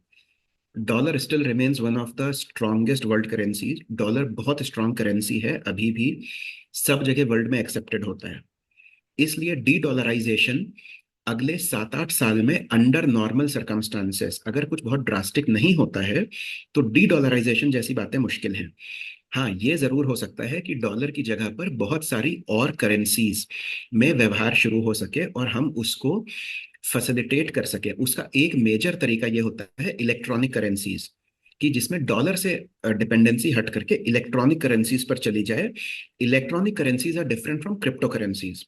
Crypto currencies are a different ball game. Electronic currencies are, जैसे रिजर्व बैंक स्पॉन्सर्ड करेंसी है या चाइना के सेंट्रल बैंक स्पॉन्सर्ड करेंसी है। इनफैक्ट डॉलर को अभी हटाने में सबसे बड़ी बाधा यह है, डी डॉलराइजेशन के रास्ते में सबसे बड़ी बाधा यह है कि कोई भी वैलिड ऑल्टरनेट नहीं है। यूरो वो ऑल्टरनेट हो सकता था, लेकिन यूरो को कमजोर करने के लिए अमेरिका ने यूरोप को ही खोखला कर दिया है पिछले 14 सालों में, लगभग 2012 से। और इसकी वजह से यूरो जो है वो आज बहुत वीक स्थिति में है। यूरोजोन खुद बहुत वीक स्थिति में है। वो दूसरा ऑल्टरनेट जो है यूरो के बाद में चाइनीज रेनमिनबी हो सकता था, लेकिन चाइना का प्रॉब्लम है कि कोई भी चाइना पर भरोसा नहीं करता, क्योंकि चाइना की पॉलिसी बहुत ज्यादा अग्रेसिव और एक्सप्लॉइटेटिव होती है, इंपीरियल होती हैं। उसका जो तीसरा ऑप्शन है वो ब्रिक्स करेंसी जैसी बातें हो सकती थी, लेकिन ब्रिक्स करेंसी जो है वो अभी केवल आइडिया स्टेज पर है। और ब्रिक्स का भी प्रॉब्लम यह है कि ब्रिक्स इकोनॉमी का 80% जो है वो लगभग चाइना है। बाकी 4 कंट्रीज मिला करके barely 20% of the BRICS economy है। तो उसमें भी चाइना पर भरोसा ना होना बहुत बड़ा फैक्टर प्ले करता है। तो ब्रिक्स के कंट्री ही ब्रिक्स करेंसी को किल कर देंगे। भारत जैसी इकोनॉमीज अपनी करेंसी को एक्सेप्टेबल बनाने की कोशिश करते हैं, लेकिन हमारा प्रॉब्लम है कि हमारा ट्रेड डिस इम्बैलेंस बहुत ज्यादा है। 280 बिलियन डॉलर के लगभग हमारा ट्रेड डेफिसिट होता है। उसकी वजह से विश्व में हर साल हम 280 billion dollar extra supply, 280 billion रुपए, sorry dollar worth of rupees, जो बहुत ज्यादा अमाउंट हुआ, लगभग उसका 90 गुना हुआ। तो हम इतने ज्यादा सरप्लस रुपए एक्सपोर्ट कर देते हैं, और उसके कारण दुनिया में रुपए का सरप्लस हो जाता है और किसी के पास उसका कोई यूटिलाइजेशन नहीं होता है। इसलिए रुपये भी कोई ऑल्टरनेट नहीं है। डॉलर की सबसे बड़ी स्ट्रेंथ यही है कि डॉलर का जितना भी ऑल्टरनेट्स हैं वो सारे बहुत वीक हैं। इसलिए अभी कुछ समय डॉलर काफी समय चलने वाला है। हालांकि डी डॉलराइजेशन की बातें होती रहती हैं, लोग मेटल पर फिक्स शिफ्ट होने की बातें करते हैं, लेकिन डॉलर को खतरा होते हुए भी इमीडिएट खतरा थोड़ा वीक है। अ, अब मैं एक क्वेश्चन कमेंट से लेता हूं और उसके बाद गोपेश जी से फिर से बात धन्यवाद। करेंगे। जी, धन्यवाद Sameer ji. Factually freebie versus GDP ratio वाला फ्रैक्शन बढ़ रहा है या घट रहा है? पीयूष जी, इसका जवाब है कि वो फ्रैक्शन बढ़ रहा है। और फ्रीबीज जो है वो 2009 ऑनवर्ड्स प्रॉमिस करना शुरू की गई थी। 2009 के चुनाव में जो सेंट्रल इलेक्शन था, फेडरल इलेक्शन था भारत का, उसमें तब से अभी तक वो रेशियो लगातार बढ़ा है। कहीं तो ऐसा नहीं है, कहीं ऐसा तो नहीं है कि एक्चुअल में रेशियो घट रहा हो, पर हमें लग रहा है नहीं, हमें ये बढ़ रहा, हमें ये पक्का से पता है कि ये रेशो बढ़ रहा है। और हर बार चुनाव आते ही सडनली बढ़ जाता है। और ये कॉन्टिन्यूअस प्रॉब्लम रही है फ्रीबीज बढ़ने की। तो ये रेशो बढ़ ही रहा है, क्लियरली बढ़ रहा है, डेटा के हिसाब से बढ़ रहा है। जी गोपेश जी, आपका प्रश्न।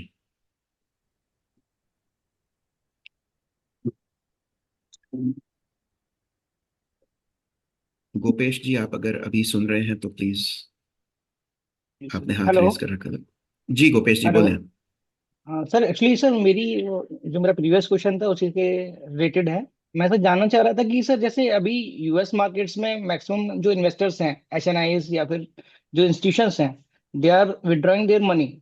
सर तो एक्चुअली इस समय तो हर जगह ही टर्मोइल है। तो क्या आप इसे इस तरह से देखते हैं कि मैक्सिमम लोग या गोल्ड में इन्वेस्ट करेंगे, या फिर वो जो अभी दूसरी इकोनॉमीज हैं उस तरफ वो लोग जो डेवलपिंग नेशंस हैं उनकी इकोनॉमी लाइक इंडिया, इंडोनेशिया, वहां पर जाएंगे या कहीं और इन्वेस्ट करेंगे? देखिए, ऐसा है, दो बातें। जेके गॉलब्रिथ एक बहुत बड़े इकोनॉमिस्ट थे। उन्होंने एक बार 1953 के करीब एक बात कही थी कि, मैं हिंदी में ट्रांसलेट कर देता हूँ। उनका कहना था कि इकोनॉमिक फोरकास्टर्स जो है, ये जो इकोनॉमिक भविष्यवक्ता है, इनका जॉब केवल यही है कि ये जो सामान्य भविष्यवक्ता हैं, ज्योतिष हैं, उनको थोड़ा रिस्पेक्टेबल दिखा सके। मतलब इकोनॉमिक फोरकास्टिंग जो है वो बहुत रिस्की और शायद बहुत ही तीर या तुक्के जैसी बातें हैं। दूसरी चीज, बिजनेसेस को एक चीज पसंद होती है, सर्टेनिटी। बिजनेसेस को दूसरी चीज जो बिल्कुल नापसंद होती है वो है अनसर्टेनिटी। यस, उन्हें रिटर्न्स पसंद है, उन्हें प्रॉफिट पसंद है, लेकिन अनसर्टेनिटी जहां पर होती है कि पता नहीं वॉर हो जाए, या पॉलिटिकल रिस्क हो, या पॉलिसी बदल जाए, या इकोनॉमी डूब जाए, या कुछ रेट्रोस्पेक्टिव टैक्सेशन आ जाए, ऐसी बातें। तो जहां पर आपकी सरकार की पॉलिसी अनसर्टन है या रिस्क है, वहां पर कोई भी अपना पैसा लगाना नहीं चाहता। ये बिल्कुल जैसा हमारा बिहेवियर होता है कि हम किसी कंपनी में जो बहुत हाईली रिस्की है, हम अपना पैसा नहीं डालेंगे, भले ही वो 50% और 100% रिटर्न प्रॉमिस करे। तो वैसे ही कंपनी का बिहेवियर होता है। इसलिए वो लोग पैसा कहाँ पर डालेंगे, ये थोड़ा सा स्पेकुलेटिव काम है, मैं शायद ये नहीं करना चाहूंगा। लेकिन आप ये समझिए कि इकोनॉमिक ग्रोथ की certainty with the least political risk and with the maximum stability उनको किन देशों में मिलती है? वो देश जिन पर सडनली टैरिफ लगाया जा सकता है और वो कुछ नहीं कर सकते, वो देश जहां पर पॉलिटिकल इंस्टेबिलिटी है, वो देश जहां पर पॉपुलेशन सडनली कोलैप्स कर रही है जैसे कि चाइना, वो देश जहां पर डोमेस्टिक कू होते रहते हैं, सरकार स्टेबल नहीं है, कोई भी दंगे फसाद होते रहते हैं, most of Africa, Latin America, south east Asia. तो वर्ल्ड में अगर आप स्टेबिलिटी के पॉइंट ऑफ व्यू से देखें तो फिर से वही लौट फिर करके आपको जर्मनी जैसे कुछ एक देश या फिर अमेरिका जैसे कुछ एक देश मिलते हैं, और इसलिए वहां से कैपिटल की फ्लाइट होना और कैपिटल दूसरी जगह जाना प्रेजेंट समय में काफी मुश्किल दिखता है। और इसलिए अभी वहां पर कैपिटल इन्वेस्टमेंट बढ़ता रहेगा, बना रहेगा। दूसरी एक चीज और होती है, हवेली को बनते 3 जनरेशन लगती हैं, तो हवेली को गिरते भी 3 जनरेशन लगती हैं। तो हम यूएस को देख रहे हैं कि पिछले 1 डेढ़ साल में बड़ी बर्बादी हो रही है, लेकिन हवेली को गिरने में 3 प्रेसिडेंट मिनिमम लगेंगे। तो आप अगले 8 साल में मानिए कि अगर यूएस में एक भी अच्छा प्रेसिडेंट आ गया तो हो सकता है कि वो हवेली फिर से खड़ी होने लग जाए। और अगर ट्रंप जैसे ही 2 3 और आ गए तो वो हवेली गिरते भी 10 12 साल में देर नहीं लगेगी, लेकिन तब भी 10 साल लगेगा। इतनी तेजी से कुछ नहीं होगा कि हम सोचें कि 1 साल में अमेरिका तबाह हो करके और सडनली दुनिया किसी और दूसरी दिशा में चली जाए। उसके लिए भी समय लगेगा। आई होप काफी स्पेकुलेटिव आंसर था, but this is all I can answer, all I can या offer. Sir, it was very deep sir, thank you sir. One more thing, हल्का सा जी। इसी से हल्का सा ऑफ बीट है sir, regarding investing. Sir, hmm. एक सेक्टर रोटेशन का कंसेप्ट गोपेश है। जी, गोपेश जी, एक जी कमेंट से क्वेश्चन लेते हैं फिर आपके पास आते हैं फिर जी, से। Sure sure sir, sure sir. जी। जी, नीलिश सिंघल जी ने लिखा है, how can we track the money flow cycle, और can we track the money flow like which will have the most chances to rise in upcoming days, gold silver commodity metal equity debt etcetera, how can we choose where to invest. Again Nilesh ji, ये बिल्कुल वैसा ही है कि अ, सभी लोग देखिए, ऐसा है ना कि अगर सभी लोग एक ही दिशा में इन्वेस्ट करने लग गए तो भी गड़बड़ है, क्योंकि फिर वहां इन्वेस्टमेंट की ओवर डिमांड होगी और कुछ लोग जल्दी घुसे होंगे, वो पैसा बना के निकल लेंगे, बाकी बाद वाले जो है हाथ मलते रह जाएंगे। तो आपको इन्वेस्टमेंट की जो अप साइकिल है उसमें एंट्री करनी है और पीक पर उसे छोड़ के निकलना है। ये ऐसा प्रश्न है जिसके बारे में सारे इकोनॉमिक फाइनेंशियल एडवाइजर लिखते रहे हैं, और सबका एंड रिजल्ट एक ही होता है कि कोई भी लगातार हर इन्वेस्टमेंट में पैसा नहीं बना सकता। अब गोल्ड और सिल्वर की जहां तक बात है, 2024 की दिवाली के समय चांदी जो है वो 90,000 रुपीज पर केजी पर थी। आज की डेट में लगभग 3,60,000 पर है, 4 गुना हो चुकी है। जिसने उस समय इन्वेस्ट किया था उसको लग रहा होगा कि बहुत ज्यादा पैसा डाल रहे हैं, लेकिन 4 गुना हो गया। अब हो सकता है कि कल को चांदी गिर जाए, हो सकता है कल को 5 लाख पहुंच जाए, नोबडी नोज। तो ये सारी बहुत स्पेक्युलेटिव चीजें हैं, और यहीं पर स्किल आती है कि आप कैसे उसकी अप साइकिल के बिगनिंग में घुसते हैं। बाई द वे, चांदी और सोने का बहुत न्यूज बन रहा है, जिंक जैसी चीजों का न्यूज नहीं बन रहा है। जिंक ने भी ऐसे ही कमाल किए हैं। तो अगर आपने हिंदुस्तान जिंक का शेयर वगैरह देखा हो तो, एनीवे आई थिंक हम लोग फाइनेंशियल मार्केट और इन्वेस्टमेंट से थोड़ा दूर हट करके बाकी इकोनॉमिक्स की ओर चलते हैं। I don't know why a lot of people are joining and leaving also. भैया, जी। स्टॉक स्टॉक मार्केट के टिप्स सुनने आए होंगे कि कौन से स्टॉक में इन्वेस्ट करें हम। पॉसिबल नहीं वो, आई थिंक स्टॉक मार्केट और फाइनेंशियल मार्केट वाला डिस्कशन में पूरी तरह से अब आगे से अवॉइड ही करूंगा। गोपेश जी, आपने एक कुछ फॉलो अप क्वेश्चन पूछने की कोशिश की थी, वो ले जी लीजिए जल्दी से, फिर हम जी sir. Sir next actually sir, जाते हैं आगे। I hmm. Was reading one of the book. और सर वहाँ एक कोट था कि there is always a bull market somewhere. मैं सर किसी हम्म। स्टॉक के बारे में बात नहीं करना चाह रहा, बट सर जी। एक्चुअली जैसे एक सेक्टर रोटेशन कंसेप्ट सर है कि हाँ, sector is always rotating like a moving wheel. कोई स्पोक ऊपर जाएगा, कोई नीचे जाएगा। लाइक सर, मैं जी। सेक्टर के बारे में से पढ़ रहा था, तो पहले फर्टिलाइजर्स था, देन मेटल, देन ऑटो, हाँ हाँ। देन फाइनेंशियल जी। सेक्टर्स। तो वो कैसे तो आइडेंटिफाई सर, करें? नोट नोट आइडेंटिफाई नहीं सर, इसका स्टार्टिंग कैसे होता है? Means जो डीप, जो बिग पॉकेट्स वाले लोग हैं, जो इंस्टीट्यूशंस हैं, तो सर जी। वो क्या सोच कर उसमें स्टार्टिंग करते हैं, और सर हम इसको किस तरह से, मतलब एक सेफ वे में इस पे बैट कर सकते हैं? देखिए, एक होती है टेक्निकल एनालिसिस, एक होती है फंडामेंटल एनालिसिस। तो दोनों तरह की जो एनालिसिस होती है, जो स्टॉक मार्केट की अंडरस्टैंडिंग के लिए पढ़ाई जाती है, वो ये होती है कि कहाँ पर किस तरह का पैटर्न बन रहा है और कहाँ पर किस तरह की ग्रोथ के आसार हैं। उसके लिए आपको बहुत सारी इकोनॉमी और फाइनेंस दोनों की समझ होनी चाहिए। अ, इसमें जनरली क्या होता है कि कई बार एक सिंपल पॉलिसी की वजह से भी मेक और ब्रेक चीजें आती हैं, और इसकी वजह से कोई भी सेक्टर, उसका बेसिक साइज जो आप कह रहे हैं कि मूविंग सेक्टर थ्योरी है, वो इसलिए है क्योंकि पैसा समाज में जो है वो एक इन्वेस्टेबल सरप्लस एक फिक्स होता है लगभग लगभग। ओवर टाइम बढ़ता है, लेकिन एट द मोमेंट वो फिक्स होता है। तो जब वो एक सेक्टर से विड्रॉ करता है तो उसको कहीं और जाना होता है, और इसलिए वो कुछ हजार करोड़ रुपए जो है वो एक जगह से निकलते हैं तो दूसरी जगह जाते हैं, दूसरी जगह से निकलते हैं तो तीसरी जगह जाते हैं। इसका कोई फिक्स पैटर्न नहीं है, और ये बहुत डायनेमिक आधार पर होता है, गवर्नमेंट पॉलिसी से लेकर के और 50 चीजें हो सकती हैं, international factors, for example technological innovations वगैरह वगैरह। अच्छा, मैं एक क्वेश्चन फिर से चैट से ले रहा हूँ और उसके बाद अनुराग जी से बात करेंगे। Why gold is so sacrosanct for all nations as a reserve? वो इसलिए कि ओवर टाइम गोल्ड का स्टॉक जो है वो बहुत ज्यादा नहीं बढ़ता है। अगर गोल्ड जो है वो धूल सिलिकॉन या पेड़ों की तरह बढ़ता तो शायद गोल्ड का वैल्यू भी गिर जाता, एक। दूसरा, गोल्ड जो है वो नॉन रस्टिंग है और बहुत मैलिएबल है।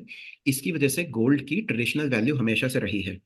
किसी भी चीज की वैल्यू केवल इसलिए होती है कि लोग उसमें यकीन करते हैं कि वैल्यू है, या फिर वो सच में यूटिलिटी की होती है। गोल्ड में चूंकि सबको यकीन है कि वैल्यू है, इसलिए सबके पास गोल्ड को होल्ड करने की और उस रिजर्व को सैक्रोसैंक्ट रिजर्व की तरह ट्रीट करने की एक वैल्यू है। It is a matter of shared belief that everybody thinks gold is valuable. अगर हम सब लोग कल गोल्ड को सड़क पर फेंकना शुरू कर दें तो शायद कोई भी गोल्ड को अ, वैसे ट्रीट ना करे। इसके बारे में थॉर्नस्टाइन वेबलन ने एक जगह पर कहा है कि अगर डायमंड जो है वो सड़क पर पड़े हुए पेबल्स की तरह मिलते, कंकड़ की तरह मिलते, तो कोई भी डायमंड को गले में ना उठा करके सजाता, बल्कि उल्टा ये कर्ज करता कि इतनी हार्ड हार्ड रॉक है कि उससे मेरा गाड़ी का पहिया पंक्चर हो गया। तो वैसे ही अगर डायमंड जो है पेबल्स की तरह मिलते तो उसकी कोई वैल्यू नहीं होती, वैसे ही गोल्ड अगर या तो वर्ल्ड में बढ़ता रहता या फिर धूल मिट्टी की तरह मिलता तो उसकी कोई वैल्यू नहीं होती। चूंकि लिमिटेड है, और चूंकि हम ट्रेडिशनली हिस्टोरिकली उसको वैल्यू करते रहे हैं, क्योंकि ये नॉन रस्टिंग और मैलिएबल है, इसलिए उसकी वैल्यू बढ़ती रहती है। जी, Anurag ji please go head. अब मेरे को थोड़ा यूएस डेट के बारे में जानकारी चाहिए। इतना 38 ट्रिलियन के आसपास का यूएस डेट हो गया। हाँ, आगे कैसे ये इसको फाइनेंस किया जाएगा, मतलब कि हाउ विल, उसके वजह से क्या चेंजेस आएंगे पूरे इकोनॉमी में, वर्ल्ड में, फाइनेंशियल। देखिए ये जो है जो ऑनगोइंग डी डॉलराइजेशन और जो US debt conversion into bitcoin जैसी थ्योरीज चल रही हैं, ये उसी का भाग है। आई थिंक मैं फिर अपने को रिपीट ही करता रहूंगा, लेकिन यूएस जो है वो इस तरह का कोई ना कोई तरीका खोजने की कोशिश कर रहा है कि वो इस डेट ट्रैप जो उन्होंने खुद अपने लालच के कारण बना लिया है अपने आसपास, उससे निकल सकें। उससे निकलने का एक तरीका ये है कि यूएस सच में ईमानदारी से पे करे अपना डेफिसिट कम करके। वो नहीं होने का है, क्योंकि वो लालची समाज है, उतना प्रोडक्टिव नहीं रह गया जितना एक समय में था। दूसरा तरीका है दूसरों के रिसोर्सेज पर कब्जा करके उसको बेच करके। तीसरा तरीका है दूसरों को युद्ध में फंसा के धमका करके अपना युद्ध का सामान बेच करके। चौथा तरीका है सिंपली हम पे करने से ही मना कर दें, जो 15 अगस्त 1971 को रिचर्ड निक्सन ने किया था। ये चौथा वाला आज के समय में थोड़ा मुश्किल है वैसे। तो यूएस कोई ना कोई ऐसा तरीका जो अपने लोन को, डेट को डिवैल्यू करके और बिटकॉइन में कन्वर्ट करके पे करने की कोशिश करेगा। बेसिकली डेट को डिवैल्यू करने का मतलब ये है कि अपने डॉलर को सडनली इतना वैल्यू में गिरा देना कि उसकी वजह से, लेकिन उसके पहले यूएस को बहुत स्ट्रांग पॉलिटिकल डिफेंस पोजीशंस लेने पड़ेंगे। तो उसका तरीका यह है कि जो कॉम्पिटिटर्स हैं जैसे यूरोपियंस, पहले उनको बर्बाद करो।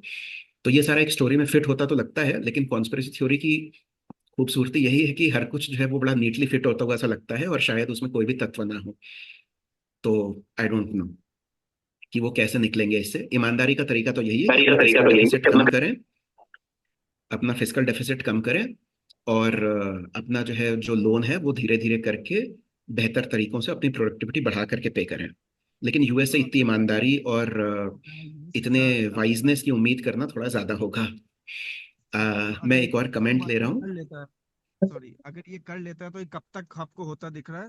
और अगर नहीं कर पाता है तो फिर नहीं, क्या अगर ऑप्शन है? अगर कर लेता है का ऑप्शन तो तब राइज होता है ना, जब उनकी किसी तरह से नेचर में, बिहेवियर में, उनके इतिहास में इस तरह का कैरेक्टर दिखे। जब वो बहुत स्ट्रांग इकोनॉमिक पोजीशन में थे तब उनका कैरेक्टर ऐसा नहीं था। तो अब जब वो वीकर इकोनॉमिक पोजीशन में आ चुके हैं, तब तो इस तरह के कैरेक्टर उठने का सवाल ही नहीं उठता। तो कब तक का तो सवाल ही नहीं है। मेरे ख्याल में तो वो ईमानदारी से पे नहीं करेंगे, और किसी ना किसी तरह से दूसरों को बैंकरप्ट करके या उनका पैसा हथिया करके, जैसे फोर्ट नॉक्स में सबका गोल्ड रिजर्व है, उसको सिंपली जो है कॉन्फिस्केट करके यूरोप से जबरदस्ती लड़ाई भड़का के उनका सारा गोल्ड रिजर्व हथिया करके और फिर उससे पे कर देंगे। इस तरह की चीज हो सकती है, लेकिन ईमानदारी से यूएस से ऐसी कोई उम्मीद नहीं की जा सकती।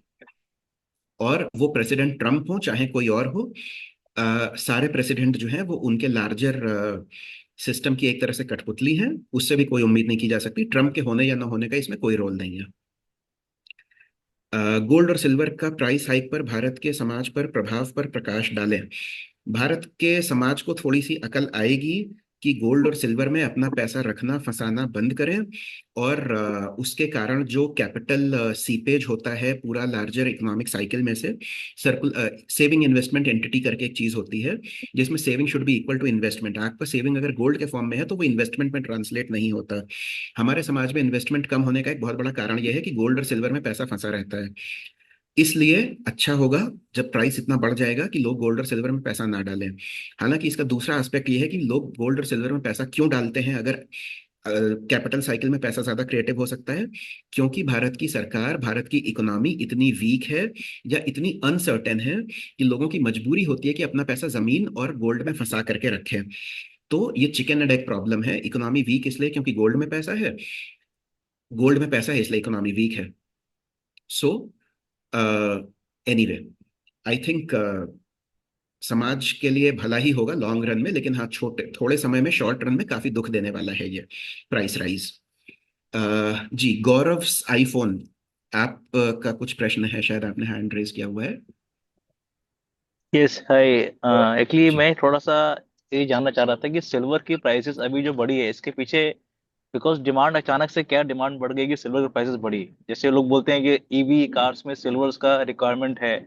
तो मुझे अभी जैसे पता लगा कि चाइना में भी सिल्वर का, जैसे चाइना की टोटल सिल्वर ईवी की कैपेसिटी है वो अराउंड 50 मिलियन कार्स की ईयरली प्रोड्यूस कर सकता है, लेकिन पूरे वर्ल्ड की जो अभी कार की डिमांड है वो खाली 25 मिलियन है। तो मुझे समझ नहीं आ रहा है कि सिल्वर के अचानक से प्राइसिंग बढ़ने का कारण क्या है। डिमांड डिमांड मतलब ऐसे क्या बड़ा, सप्लाई कम हो गई, क्या कारण है, व्हाट इज द रीजन? जी, सिल्वर का डिमांड मेरे अंदाजे में, और शायद ये कॉम्प्रिहेंसिव लिस्ट नहीं है, लेकिन तीन रीजन है मेजर। पहला एक रीजन रीजन है कि जो सिल्वर का डिमांड है वो कंपनीज को बहुत सारा होप है कि इंडस्ट्रियल यूसेज होगा। चांदी बाय द वे हमेशा से इंडस्ट्रियल यूज की चीज रही है। सोने में हम्म। इंडस्ट्रियल यूज उतना नहीं होता है, इन्वेस्टमेंट डिमांड ज्यादा यस होती यस है।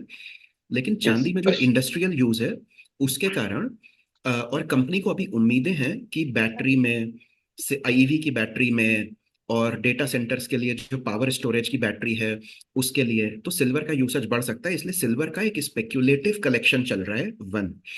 दूसरा, जब गोल्ड से लोग मतलब डॉलर से जब लोग हटते हैं तो गोल्ड की ओर जाते हैं, तो गोल्ड के अलावा सिल्वर पर भी जाते हैं, तो रिजर्व जो बुलियन स्टैंडर्ड या बुलियन रिजर्व होती है उसमें गोल्ड और सिल्वर दोनों होते हैं, दूसरा। तीसरा, जब सिल्वर का प्राइस बढ़ने लगता है तो कॉमन जनता को उम्मीद होती है कि सिल्वर के प्राइस में बढ़त से हम भी फायदा कमा सकते हैं, तो वो भी सिल्वर खरीदने लगते हैं, या फिर वो सिल्वर की ईटीएफ खरीदने लगते हैं। इस समय ईटीएफ के साथ हो क्या रहा है, ईटीएफ को लग रहा है कि ईटीएफ फंड्स को लग रहा है कि लोग ज्यादा ईटीएफ खरीदेंगे, तो एडवांस में थोड़ी सी चांदी अभी खरीद करके रख लो, जब आगे लोग खरीदेंगे तो उसके अगेंस्ट हमें मार्केट से रनिंग प्राइस पर चांदी नहीं खरीदनी पड़ेगी। दिस इज लाइक सेइंग कि सबको लगता है कि किसी चीज की डिमांड, जैसे नमक ले लीजिए, सबको लगता है कि कल नमक का प्राइस ना 10 रुपए किलो की जगह 20 रुपए किलो होने वाला है, तो आज मैं जाकर 10 किलो नमक खरीद लेता हूँ। As a result of that कल नमक का प्राइस 20 रुपए किलो पहुंच जाएगा। सब लोग बोलेंगे अरे यार मैंने तो कल ही सोचा था 20 रुपए किलो पहुंच जाने वाला है, एक काम करते हैं आज 50 किलो और खरीद लेते हैं। इसके रिजल्ट में क्या होगा कि परसों तक नमक का प्राइस सच में 50 रुपए किलो पहुंच जाएगा, क्योंकि हर किसी को लगता है कि नमक का प्राइस बढ़ने वाला है, तो हर कोई खरीदे जा रहा है और हर किसी को लग रहा है कि मैं कितना समझदार हूं, मेरे खरीदने से ही प्राइस बढ़ गया। और इसके कारण, इसको कहते हैं विजडम्स ऑफ क्राउड और स्टूपिडिटी ऑफ क्राउड्स, उसके कारण ये सारे प्राइसेस बढ़ते चले जा रहे हैं। ये पार्ट ऑफ द एक्सप्लेनेशन है। वैसे तीनों ही फैक्टर मिल करके कुछ भी करते हैं, कोई अकेला फैक्टर हमेशा नहीं होता। अतुल जी का एक प्रश्न मैं क्विकली पढ़ लेता हूँ चैट बॉक्स में से। आई am in a moving vehicle. अच्छा, India's foreign exchange because of IT and IT enabled services and remittances is around 300 to 325 billion, I think. I think this number is 150 billion to 200 billion approximately.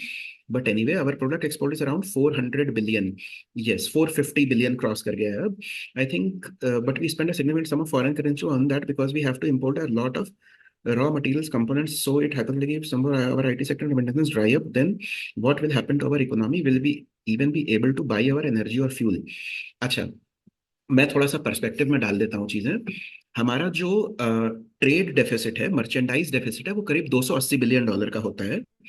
जो services का हमारा surplus है वो करीबन 120 से 150 billion dollar का होता है। और जो रेमिटेंसेज होते हैं वो लगभग 100 बिलियन डॉलर्स के हैं। तो अगर आप ये 150 बिलियन डॉलर सर्विसेज का सरप्लस और 100 बिलियन डॉलर जो रेमिटेंसेस का सरप्लस है बोले, 250 बिलियन डॉलर सरप्लस है, 280 बिलियन डॉलर डेफिसिट है ट्रेड का, तो करंट अकाउंट डेफिसिट हमारा 30-40 बिलियन डॉलर के आसपास आता है। अब 30-40 बिलियन डॉलर को कवर करने के लिए हमें इक्विवेलेंट अमाउंट ऑफ एफपीआई या एफडीआई चाहिए होता है, क्योंकि हम कोशिश करते हैं कि हमें बोरो करना ना पड़े और असेट्स भी सेल ना करने पड़े। यही तरीके होते हैं टोटल। ये this is the total list of balance of payment accounts. तो अगर हम FPI that is foreign portfolio investment और एफडीआई फॉरेन डायरेक्ट इन्वेस्टमेंट की कोशिश करते हैं, और अगर वो 30-40 बिलियन डॉलर पर आ जाता है, तो हमारा बैलेंस ऑफ पेमेंट अकाउंट बिल्कुल बैलेंस्ड है, ना हमने डॉलर अर्न किया ना लूज किया। अभी क्या हो रहा है कि एफपीआई हमारे ड्राई अप हो चुके हैं, एफडीआई हमारा स्लो हो रहा है। और जैसे पिछले साल करीब 20-25 बिलियन डॉलर एफडीआई था, तो उस केस में हमारा जो डॉलर रिजर्व है वो 5-10 बिलियन डॉलर घट जाता है। रिजर्व बैंक के पास लगभग 800 बिलियन डॉलर 700 बिलियन डॉलर का लगभग रिजर्व है। उसमें से 5-10 बिलियन डॉलर निकाल के खर्च करना पड़ेगा। तो आपने नोटिस किया होगा, एक एविडेंस कि हमारा बीओपी बिल्कुल लगभग ऑन पार बैलेंस चल रहा है, उसका एक एविडेंस ये है कि जो रिजर्व बैंक का न्यूज आता है ना कि हमारा डॉलर रिजर्व कितना है, वो अभी तक 690, 695, 700, 686 इसी नंबर्स पे टिका हुआ है। आई थिंक मैं 100 बिलियन डॉलर का कुछ गड़बड़ तो नहीं कर रहा हूँ, जैसा मुझे याद पड़ रहा है 700 बिलियन डॉलर के आसपास ही टिके हुए हैं। इसका मतलब है ना हम घट पा रहे हैं ना बढ़ पा रहे हैं। इसका मतलब यह है कि हमें एफडीआई और एफपीआई का एक पुश चाहिए, मर्चेंडाइज एक्सपोर्ट का एक पुश चाहिए, रेमिटेंसेस का एक पुश चाहिए। मेरे हिसाब से सबसे अच्छी पॉलिसी जो हो सकती है वो हमें ये करना चाहिए कि हमें लोग एक्सपोर्ट करने चाहिए, अपने लोगों को विदेशी भाषाओं में और किसी एक रिक्वायर्ड स्किल में ट्रेन करना चाहिए और उन्हें अपने देश के बाहर भेजना चाहिए, क्योंकि उससे अच्छी सॉफ्ट पावर, उससे अच्छा रेमिटेंसेस हमारे लिए कुछ भी नहीं हो सकता। तो कृणवंतो विश्वार्यम का जो एक बेसिक तरीका हो सकता है विश्व को आर्य बनाने का, अपने जैसा बनाने का, वो यही है कि हम अपने लोगों को ट्रेन करके ज्यादा से ज्यादा बाहर भेजें। That would be the best way I can think of. उससे हमारे देश की जो ओवर पॉपुलेशन प्रॉब्लम्स है वो भी सॉल्व होंगी। देश के बाहर जो लोग जाते हैं और रेमिटेंसेस भेजते हैं, वो भी हमारे लिए बहुत फायदे की चीज होगी। That is what I can think of. अभी नेक्स्ट किसने हाथ उठाया हुआ था मुझे नहीं पता। Nilesh ji, Nilesh ji please go ahead.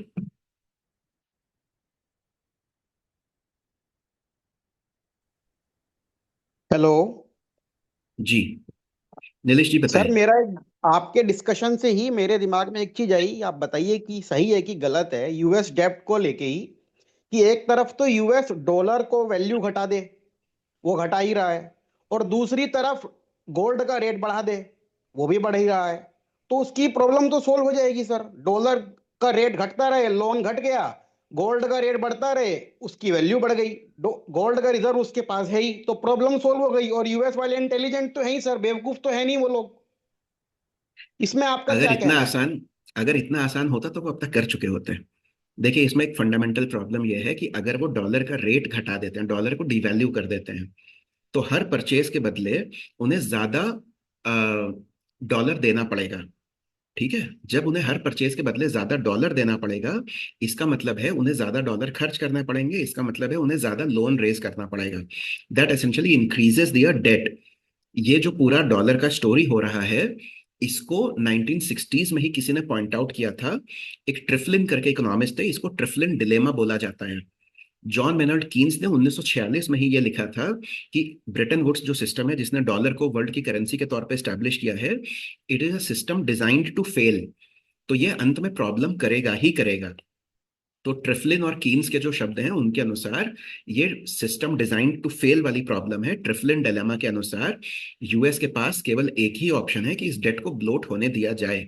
US इस डेट ट्रैप से निकल नहीं सकता किसी भी सामान्य या अच्छे तरीके से।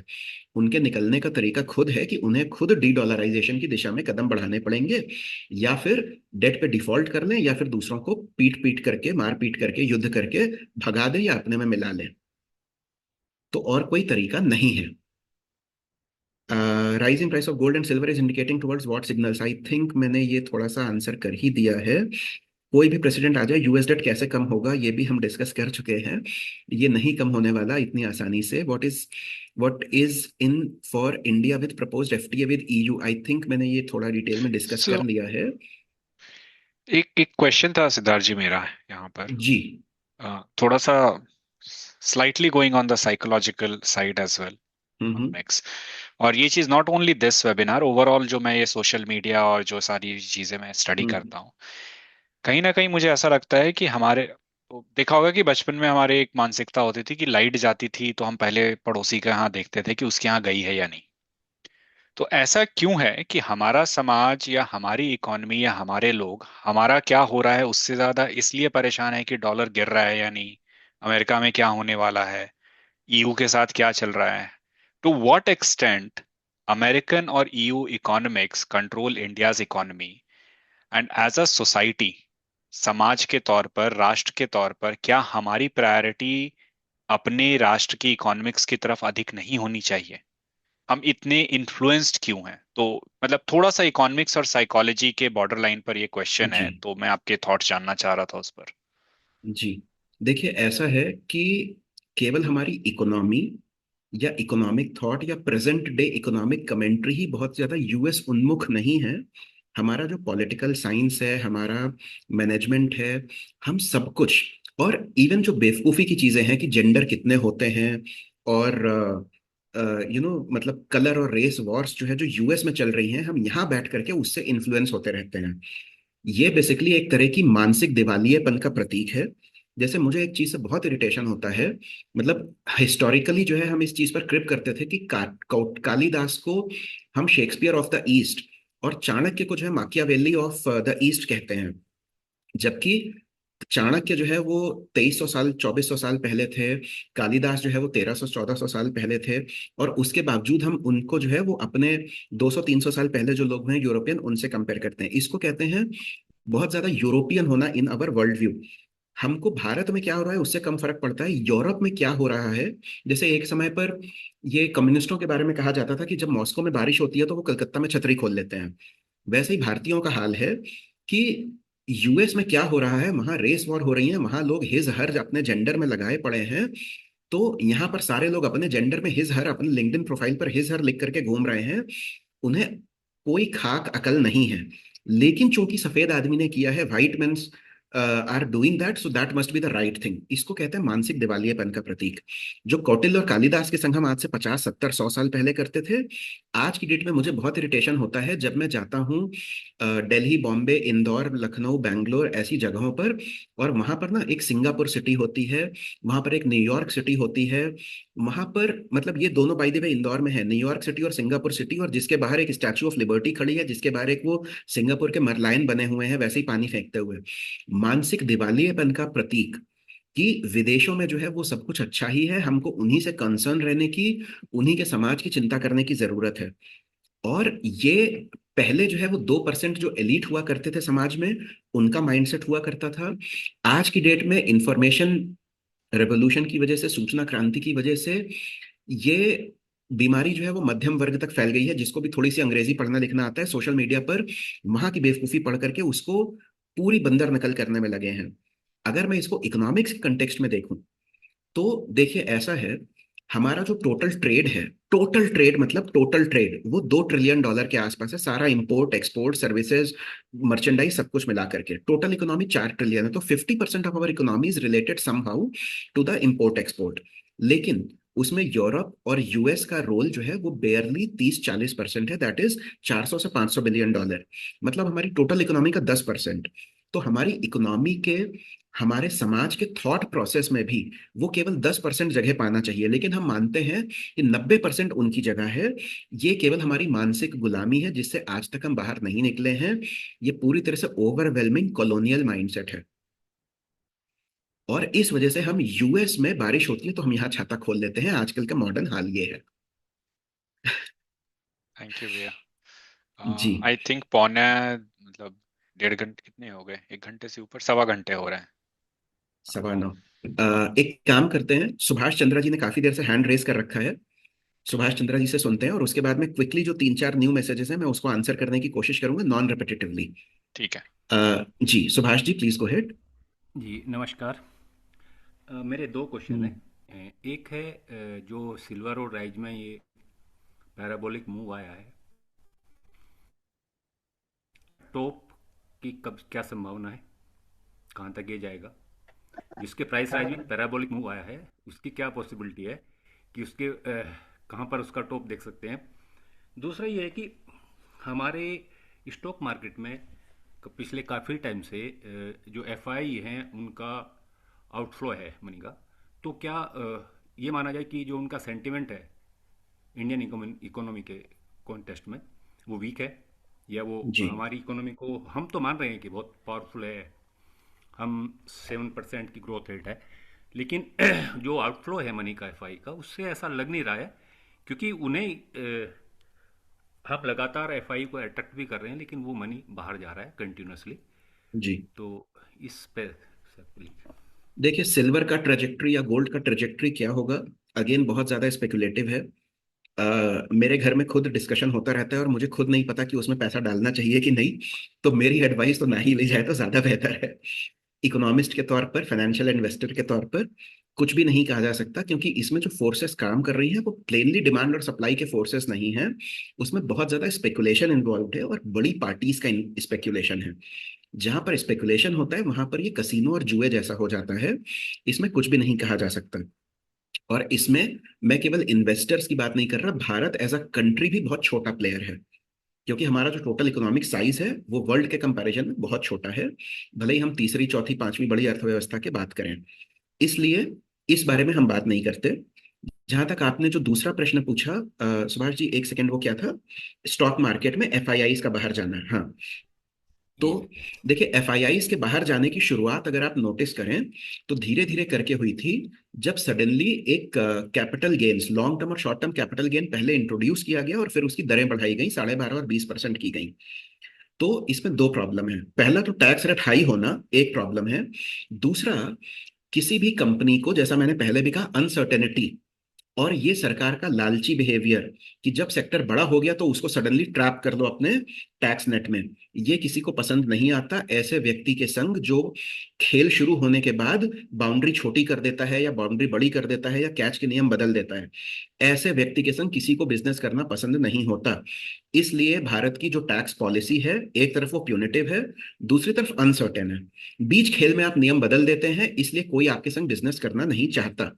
जहां तक आपकी 7-7.5% ग्रोथ रेट का सवाल है, उसमें बहुत बड़ी समस्या यह है कि आपकी ग्रोथ रेट 7.5-8% जरूर है, लेकिन बाकी जनता को जो दिख रहा है उसमें अनसर्टेनिटी कंपोनेंट 4% कम से कम है। और इसलिए जैसे कभी उस पर टैरिफ लग जाएगा, कभी आपके सप्लाई चेन काम नहीं करेंगे, कभी आपके कोर्ट जो है, आप केवल ये देखिए, तुतिकोरिन में कॉपर का सबसे बड़ा इंडिया का स्मेल्टर था, पूरे साउथ एशिया का सबसे बड़ा स्मेल्टर था कॉपर का, वेदांता का। वो एक छोटे से डिस्ट्रिक्ट जज ने ब्लॉक कर दिया और आज तक 4 साल से वो कॉपर प्लांट बंद पड़ा है। भारत आज की डेट में पाकिस्तान से पहले और उसके बाद कुछ अनसेटलिंग होने के बाद चिली से और चाइना से कॉपर इंपोर्ट करता है। और एक डिस्ट्रिक्ट जज की केवल इतनी औकात है कि पूरे देश को उसने कॉपर पर निर्भरता दूसरे देशों पर कर दिया। आज तक वो प्लांट शुरू नहीं हो पाया। उस डिस्ट्रिक्ट जज को किसने पैसा दिया, क्यों दिया, वहां पर चर्च का क्या रोल था एंड ऑल दैट, मैं उसमें नहीं जा रहा हूं। लेकिन जहां पर अनसर्टेनिटी इतनी ज्यादा है कि एक दो कौड़ी का जज कहीं किसी रैंडम जगह पर बैठा हुआ आपके पूरे बिजनेस को ब्लॉक कर सकता है, वहां पर कोई बिजनेस करना नहीं चाहता। इसलिए अगर मैं एफआईआई की जगह होता तो देशभक्ति असाइड मैं भी अपना पैसा भारत में नहीं रखता। इसलिए कोई भी भारत से बिजनेस करना नहीं चाहता। यही भारत ने डेल्टा कॉर्प के संग किया। 2009 में जो मोदी जी जो है वो, बीजेपी जो है वो टैक्स टेररिज्म कहा करती थी कि प्रणब मुखर्जी ने पॉलिसी जो है वो वोडाफोन आइडिया को फंसाने के लिए, और वो कौन सी एक गैस कंपनी थी न्यूजीलैंड की, उसको फंसाने के लिए रेट्रोस्पेक्टिवली आपने जो है पिछले नियम बदल दिए उसका सौदा हो जाने के बाद में। वैसे ही जो है मोदी जी की सरकार ने किया। डेल्टा कॉर्प वाला केस आप पढ़िएगा, 2017 में उन्होंने नियम बदला, 2019 में वो केस हार गए, 2021 में आपने संविधान बदल, मतलब रूल बदल करके, सुप्रीम कोर्ट के जजमेंट को ओवर रूल करके 2017 से आपने टैक्स का डिमांड करना शुरू कर दिया। तो किसी को भी ये चीज नहीं पसंद आती है कि आपके बिजनेस पर बिजनेस खत्म होने के 2 साल बाद सडनली बोला जाए कि नहीं, उस दिन का पिछला टैक्स लाओ। इस वजह से एफआईआईज भारत से बिजनेस नहीं करना चाहते, और हमें उसके लिए अपना लालच का बिहेवियर सुधारना पड़ेगा। ये टैक्स बिजनेसेस को एक्सप्लॉइट करके और फ्री का हरामखोरी का पैसा बांट करके 6,000 रुपए महीना और साल और 1,100 रुपए महीना और साल, हम केवल मेहनत करने वालों को पनिश करते हैं और हरामखोरों को प्रमोट करते हैं। I am sorry for my words, but this is exactly what it is. Siddharth ji, एक चीज इसमें और भी था।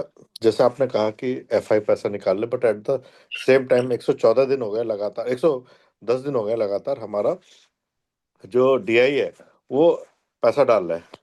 तो कहीं ना कहीं ये एक और भी एक सिग्नल है कि कहीं ना कहीं हमारी इकोनॉमी में जो पैसा है वो हमारा अपना पैसा बढ़ रहा है, और जो हमारे रिटेल इन्वेस्टर हैं, हमारी आज की डेट में 30,000 करोड़ के आसपास की जो है इनफ्लो आ रहा है, जबकि हर रोज अगर आप देखें 3 से 4 हजार करोड़ का आउटफ्लो हो रहा है जी एफआई का। जी। तो कहीं ना कहीं इंडियन जो आज की डेट में मार्केट है उसको सरकार पे तो भरोसा है ना। और या फिर वो मजबूर है, उसके पास और कोई ऑप्शन नहीं बचा है। नहीं, देखिए ऑप्शन आप तो ये आज की डेट सोचिए, में अगर आप देखें ना तो अवेयरनेस के साथ आप साथ ये सोचिए, चीजें देख। नहीं नहीं, आप ये सोचिए कि मेरे पास आज की डेट में क्या ऑप्शन है। रियल एस्टेट, सोना, बिल्कुल सोना चांदी, या फिर स्टॉक मार्केट। अब रियल बिल्कुल। एस्टेट के प्राइसेस, सोने चांदी के प्राइसेस जिस तरह के हैं, प्लस जिस तरह का लॉ एंड ऑर्डर है, जिस तरह का रिस्क है, उससे बेहतर है कि मैं स्टॉक मार्केट में डालूं। अभी नहीं तो कभी ना कभी तो बढ़ेगा, ये होप है। तो हम इसको एक भरोसे के तौर पर भी ले सकते हैं, एक इसको मजबूरी के तौर पर भी ले सकते हैं। मेरा मानना है कि भरोसे और मजबूरी के बीच की कोई चीज है। ट्रूथ केवल एक साइड नहीं होता, ब्लैक और व्हाइट में नहीं होता। हो सकता है पार्शियल भरोसा है, पार्शियल मजबूरी है। आप बिल्कुल सही बट कह रहे हैं, इस बात गुड, से मैं गुड एग्री हूँ। Point, good point. Yes, domestic investment हमारा बढ़ा है, फॉरेन पोर्टफोलियो इन्वेस्टमेंट घटा है। That is also very correct observation. जी तो ये लेकिन कहीं ना जी कहीं एड ऑन वैल्यू भी करेगा आगे आने वाले समय में। हाँ, ये गवर्नमेंट की जो टैक्स वाला जो पार्ट है, ये बिल्कुल सही कह रहे हैं कि उसके बाद से हमारा चेंजेस आया था, काफी बड़ा चेंजेस आया है। जी तो कहीं ना कहीं इंटरेस्ट हम हमारे मार्केट में लूज हुआ है एफआई का, ये तो जी बिल्कुल फैक्ट है। बट यहाँ पे गवर्नमेंट को जी। भी थोड़ा सोचना पड़ेगा, जो रिस्क रिवॉर्ड रेशियो है उसको थोड़ा ध्यान देना पड़ेगा गवर्नमेंट को भी देखिए ना। गवर्नमेंट का थिंकिंग बहुत सिंपल है। मैं आपको पीट करके आपसे 1,000 रुपए छीन लेता हूँ और वो 5 लोगों में 200-200 रुपए करके बांट देता हूँ। आपका वोट नहीं मिलेगा, लेकिन 5 वोट अश्योर हो गए, बात खत्म। गवर्नमेंट की थिंकिंग पूरी तरह से यही लग रही है। आई एम वेरी सॉरी, मतलब सरकार को बहुत साल सपोर्ट करने के बाद भी अभी जो टैक्स पॉलिसी है, जो माइंडसेट है, वो इसी दिशा में जाता हुआ लगता है। Which could be sunrise sector for Indian youth, employment and entrepreneurship wise. देखिए कुछ एक सेक्टर हैं जिस पर मैं हमेशा से बहुत अपबीट रहा हूं, लेकिन वो कभी भी टेक ऑफ करते नहीं लगते। जैसे फूड प्रोसेसिंग है, टेक्नोलॉजी है, डिफेंस है, और उनसे टेक्नोलॉजी रिलेटेड इनोवेशंस हैं। चिल्ड्रन टॉयज रिलेटेड सेक्टर हैं, children toys and children goods related sectors हैं। ये सारे सेक्टर बहुत बढ़ते हुए लगते हैं। लेकिन ऐसा है कि कोई भी सेक्टर अपने आप में पूरा तरह से अच्छा या पूरी तरह से खराब नहीं होता। उसमें आपके पास आइडिया कैसा है, कई बार उस पर डिपेंड करता है। आई थिंक ये गौरव आईफोन वाला जो क्वेश्चन है, ये आईफोन जी, गौरव आईफोन जी ही हैं। तो उस पर पूरी तरह से डिपेंड करता है कि आपका आइडिया कैसा है। कोई भी सेक्टर जो है वो नेसेसरली गुड और बैड, पूरी तरह से सनराइज से पूरी तरह से सनसेट सेक्टर हो, ऐसा मुश्किल होता है। विकास जी, आपको कहाँ स्मॉल इन्वेस्टमेंट करना चाहिए, ये बिना लाइसेंस के अगर मैंने जवाब दिया तो सेबी जो है मेरे खिलाफ वारंट इशू कर देगा। मैं नहीं आंसर करूंगा इस चीज का। टूरिज्म भी बढ़ा सकते हैं। Tourism is one of the sunrise sectors. Bharat में ऑर्गेनाइज टूरिज्म की बहुत संभावनाएं हैं, अलग अलग तरह की, जिसमें एडवेंचर टूरिज्म, एडवेंचर स्पोर्ट्स और ट्रैकिंग और इस टाइप की बहुत सारी चीज़ों की संभावना है। अगर ईमानदारी से किया जाए तो भारत में हर बिजनेस की बहुत संभावना है, क्योंकि पॉपुलेशन और मार्केट हमारे पास है। US companies marketing hub in China is not a technological threat for USA. It is a technological threat for USA. That is what US is trying to come over. And with declining Chinese population, can it benefit the Indian? Shipra जी, बहुत अच्छा प्रश्न है। Short में answer इसका ये है कि China से जब कंपनीज ने छोड़ करके जाना शुरू किया तो मुझे उम्मीद थी वो भारत आएंगे। उसमें से 80% चाइना को छोड़ करके वियतनाम और थाईलैंड के बीच में सेटल हो गए हैं, क्योंकि भारत का टैक्स पॉलिसी, बिजनेस पॉलिसी इतना ज्यादा गड़बड़ था कि उसकी वजह से Vietnam has become a major exporter and technology hub. India has failed to capture that possibility again. तो चाइना के डिक्लाइन के संग साउथ ईस्ट एशिया बढ़ा है, इंडिया कोई नहीं आने वाला। Atul ji, earlier question, IT service remain playing a very big part in balancing our balance of payment problem. What if Trump disallows remittances and ban import of IT and related services of India? US जो है उसको बहुत बड़ा loss होगा, इसलिए Trump बहुत सारे पागलपने के काम करने के बावजूद आईटी सेक्टर को, अभी देखिए आपने पूरे टाइम में ये नोटिस किया होगा कि ट्रम्प ने सारी बातें मर्चेंडाइज ट्रेड बैन की हैं। ट्रम्प ने कोई भी सर्विसेज ट्रेड बैन जैसी बातें नहीं की हैं। वो इसलिए बिकॉज ट्रम्प नोज कि सर्विसेज ट्रेड में वो बुरी तरह से दूसरों पर, भारत पर पर्टिकुलरली डिपेंडेंट है, इसलिए he is not talking about that. He is threatening with the visa issues only, just threatening India, not actually doing anything. Remittances पर अगर वो डिसअलाउंस तो नहीं कर सकते, लेकिन रेमिटेंसेस पर फीस बढ़ा सकते हैं। That will be a massive problem. और ये संभावना है, उसके लिए फिर हमें नए तरीके खोजने पड़ेंगे, और हमें यह भी करना पड़ेगा कि हमारे लोग यूएस के अलावा और दूसरी जगह जाने का जो है कोशिश करें, डिफरेंट प्लेसेस पर। विकास जी, आप दूसरे तरीके से पूछ सकते हैं, लेकिन मुझे नहीं पता कि कौन से सेक्टर का। देखिए, स्पेक्युलेटिव में आंसर देना नहीं चाहता, टेक्निकल थ्योरी पर अगर कुछ डिपेंडेंट हो, I would love to answer that. जी, विद दैट, गोल्ड और सिल्वर ज्वेलरी का बिजनेस ऑलरेडी काफी सेचुरेटेड है अनुराग जी। आई डोंट थिंक उसमें बहुत ज्यादा स्कोप है, कैपिटल इंटेंसिव सेक्टर है, और विद द प्राइसेस ये सेक्टर बहुत अच्छा स्मार्ट आइडिया नहीं लगता है। Again I may be wrong, because her sector में बहुत तरह से बिजनेस किए जाते हैं, केवल एक ट्रेडिशनल तरीके से ही नहीं। If you have an innovative idea, it might succeed also. Quickly Manish ji, sorry आपको वेट करवाने के लिए, मनीष गोसाई जी फर्स्ट और मनीष कुमार जी उसके बाद। Manish Gosai ji, please go head.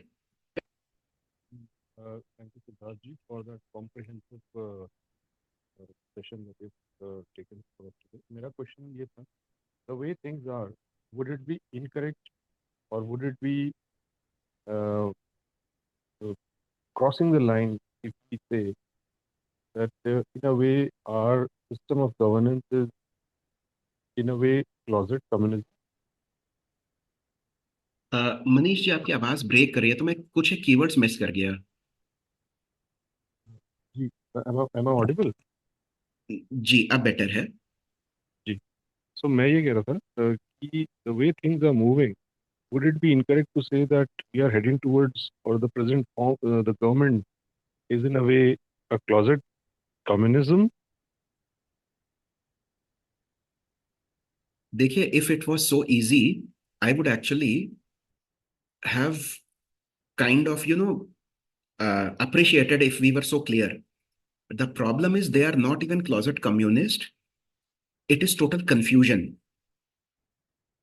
because some of their policies are very pro capitalism, very pro capitalist, very pro market. Pro capitalist शायद थोड़ा सा गलत टर्म हो जाता है, बट कई एक पॉलिसीज बहुत अच्छी हैं, बहुत ज्यादा प्रोग्रेसिव हैं, कई एक रिफॉर्म्स बहुत ज्यादा रेग्रेसिव हैं।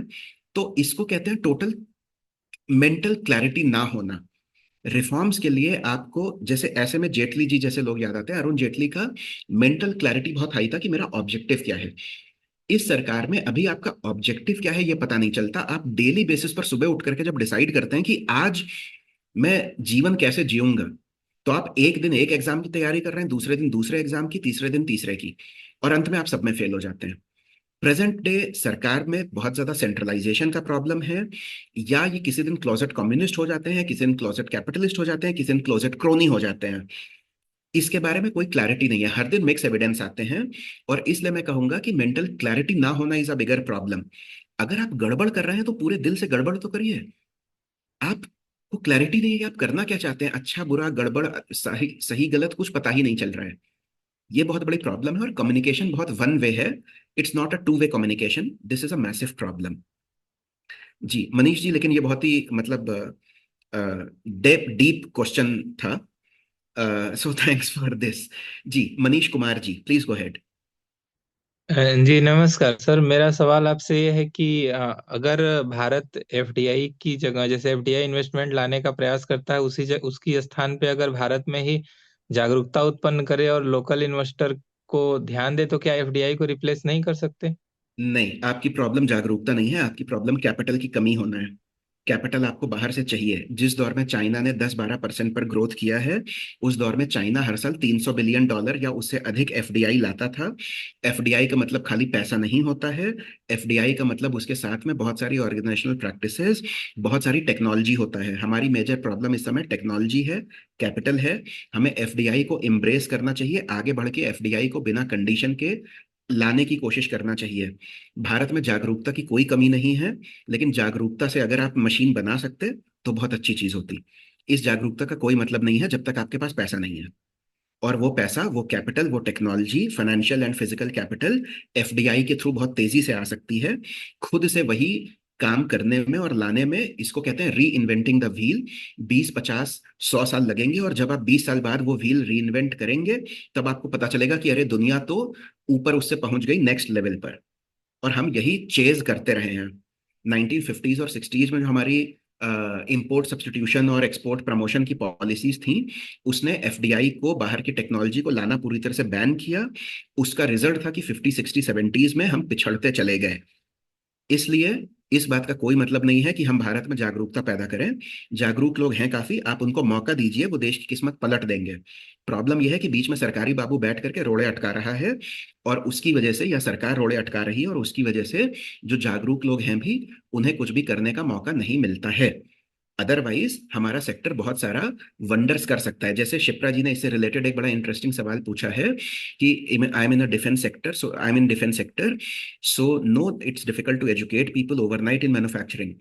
ये जो overnight in manufacturing education difficult है, इसका इलाज ही एफडीआई होता है, so that gap can be fulfilled by India. As we are facing that required lead time is not complied by the Southeast countries in defense rising demand. By the way, Shipra जी, हमने बहुत सारी चीजों में, particularly defence sector में अपना export बढ़ाया है। करीब 10 साल पहले हमारा एक्सपोर्ट 300 से 600 करोड़ के बीच में हुआ करता था डिफेंस इक्विपमेंट का। आज वो एक्सपोर्ट बढ़ करके 600 करोड़ से 23,000 करोड़ पहुंच चुका है, 23,000 करोड़। ठीक है, जो लगभग 40 गुना का टाइप का प्रोग्रेस है, लगभग 40 गुना प्रोग्रेस। तो हमने अगर 10 साल में 40 गुना प्रोग्रेस किया है डिफेंस सेक्टर में, वो इसलिए नहीं कि सडनली डीआरडीओ नींद से जग करके या एचएएल नींद से जग करके कुछ प्रोड्यूस करने लगी है, या हमारी एम्यूनिशन आर्म्स फैक्ट्री कुछ करने लगी हैं। वो इसलिए कि प्राइवेट सेक्टर, जिसमें एलएनटी, महिंद्रा, टाटा जैसे लोग हैं, जिसमें पारस डिफेंस जैसे बहुत सारे नए बिजनेसेस हैं जो इनोवेटिव काम करते हैं, उन्होंने बहुत सारे काम करने शुरू किए हैं।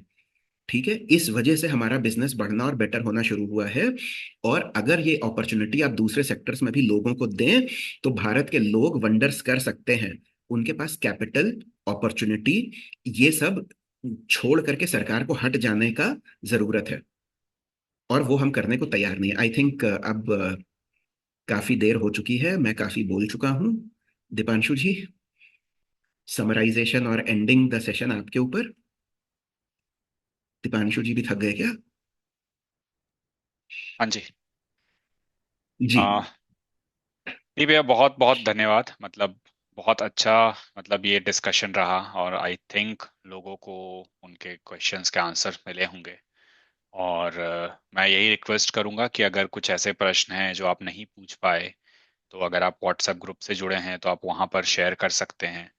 और नहीं तो आप मैसेज कर सकते हैं, या इसमें भी चैट में आपके पास एक्सेस रहेगा, कॉल खत्म होने के बाद वहां भी कर सकते हैं।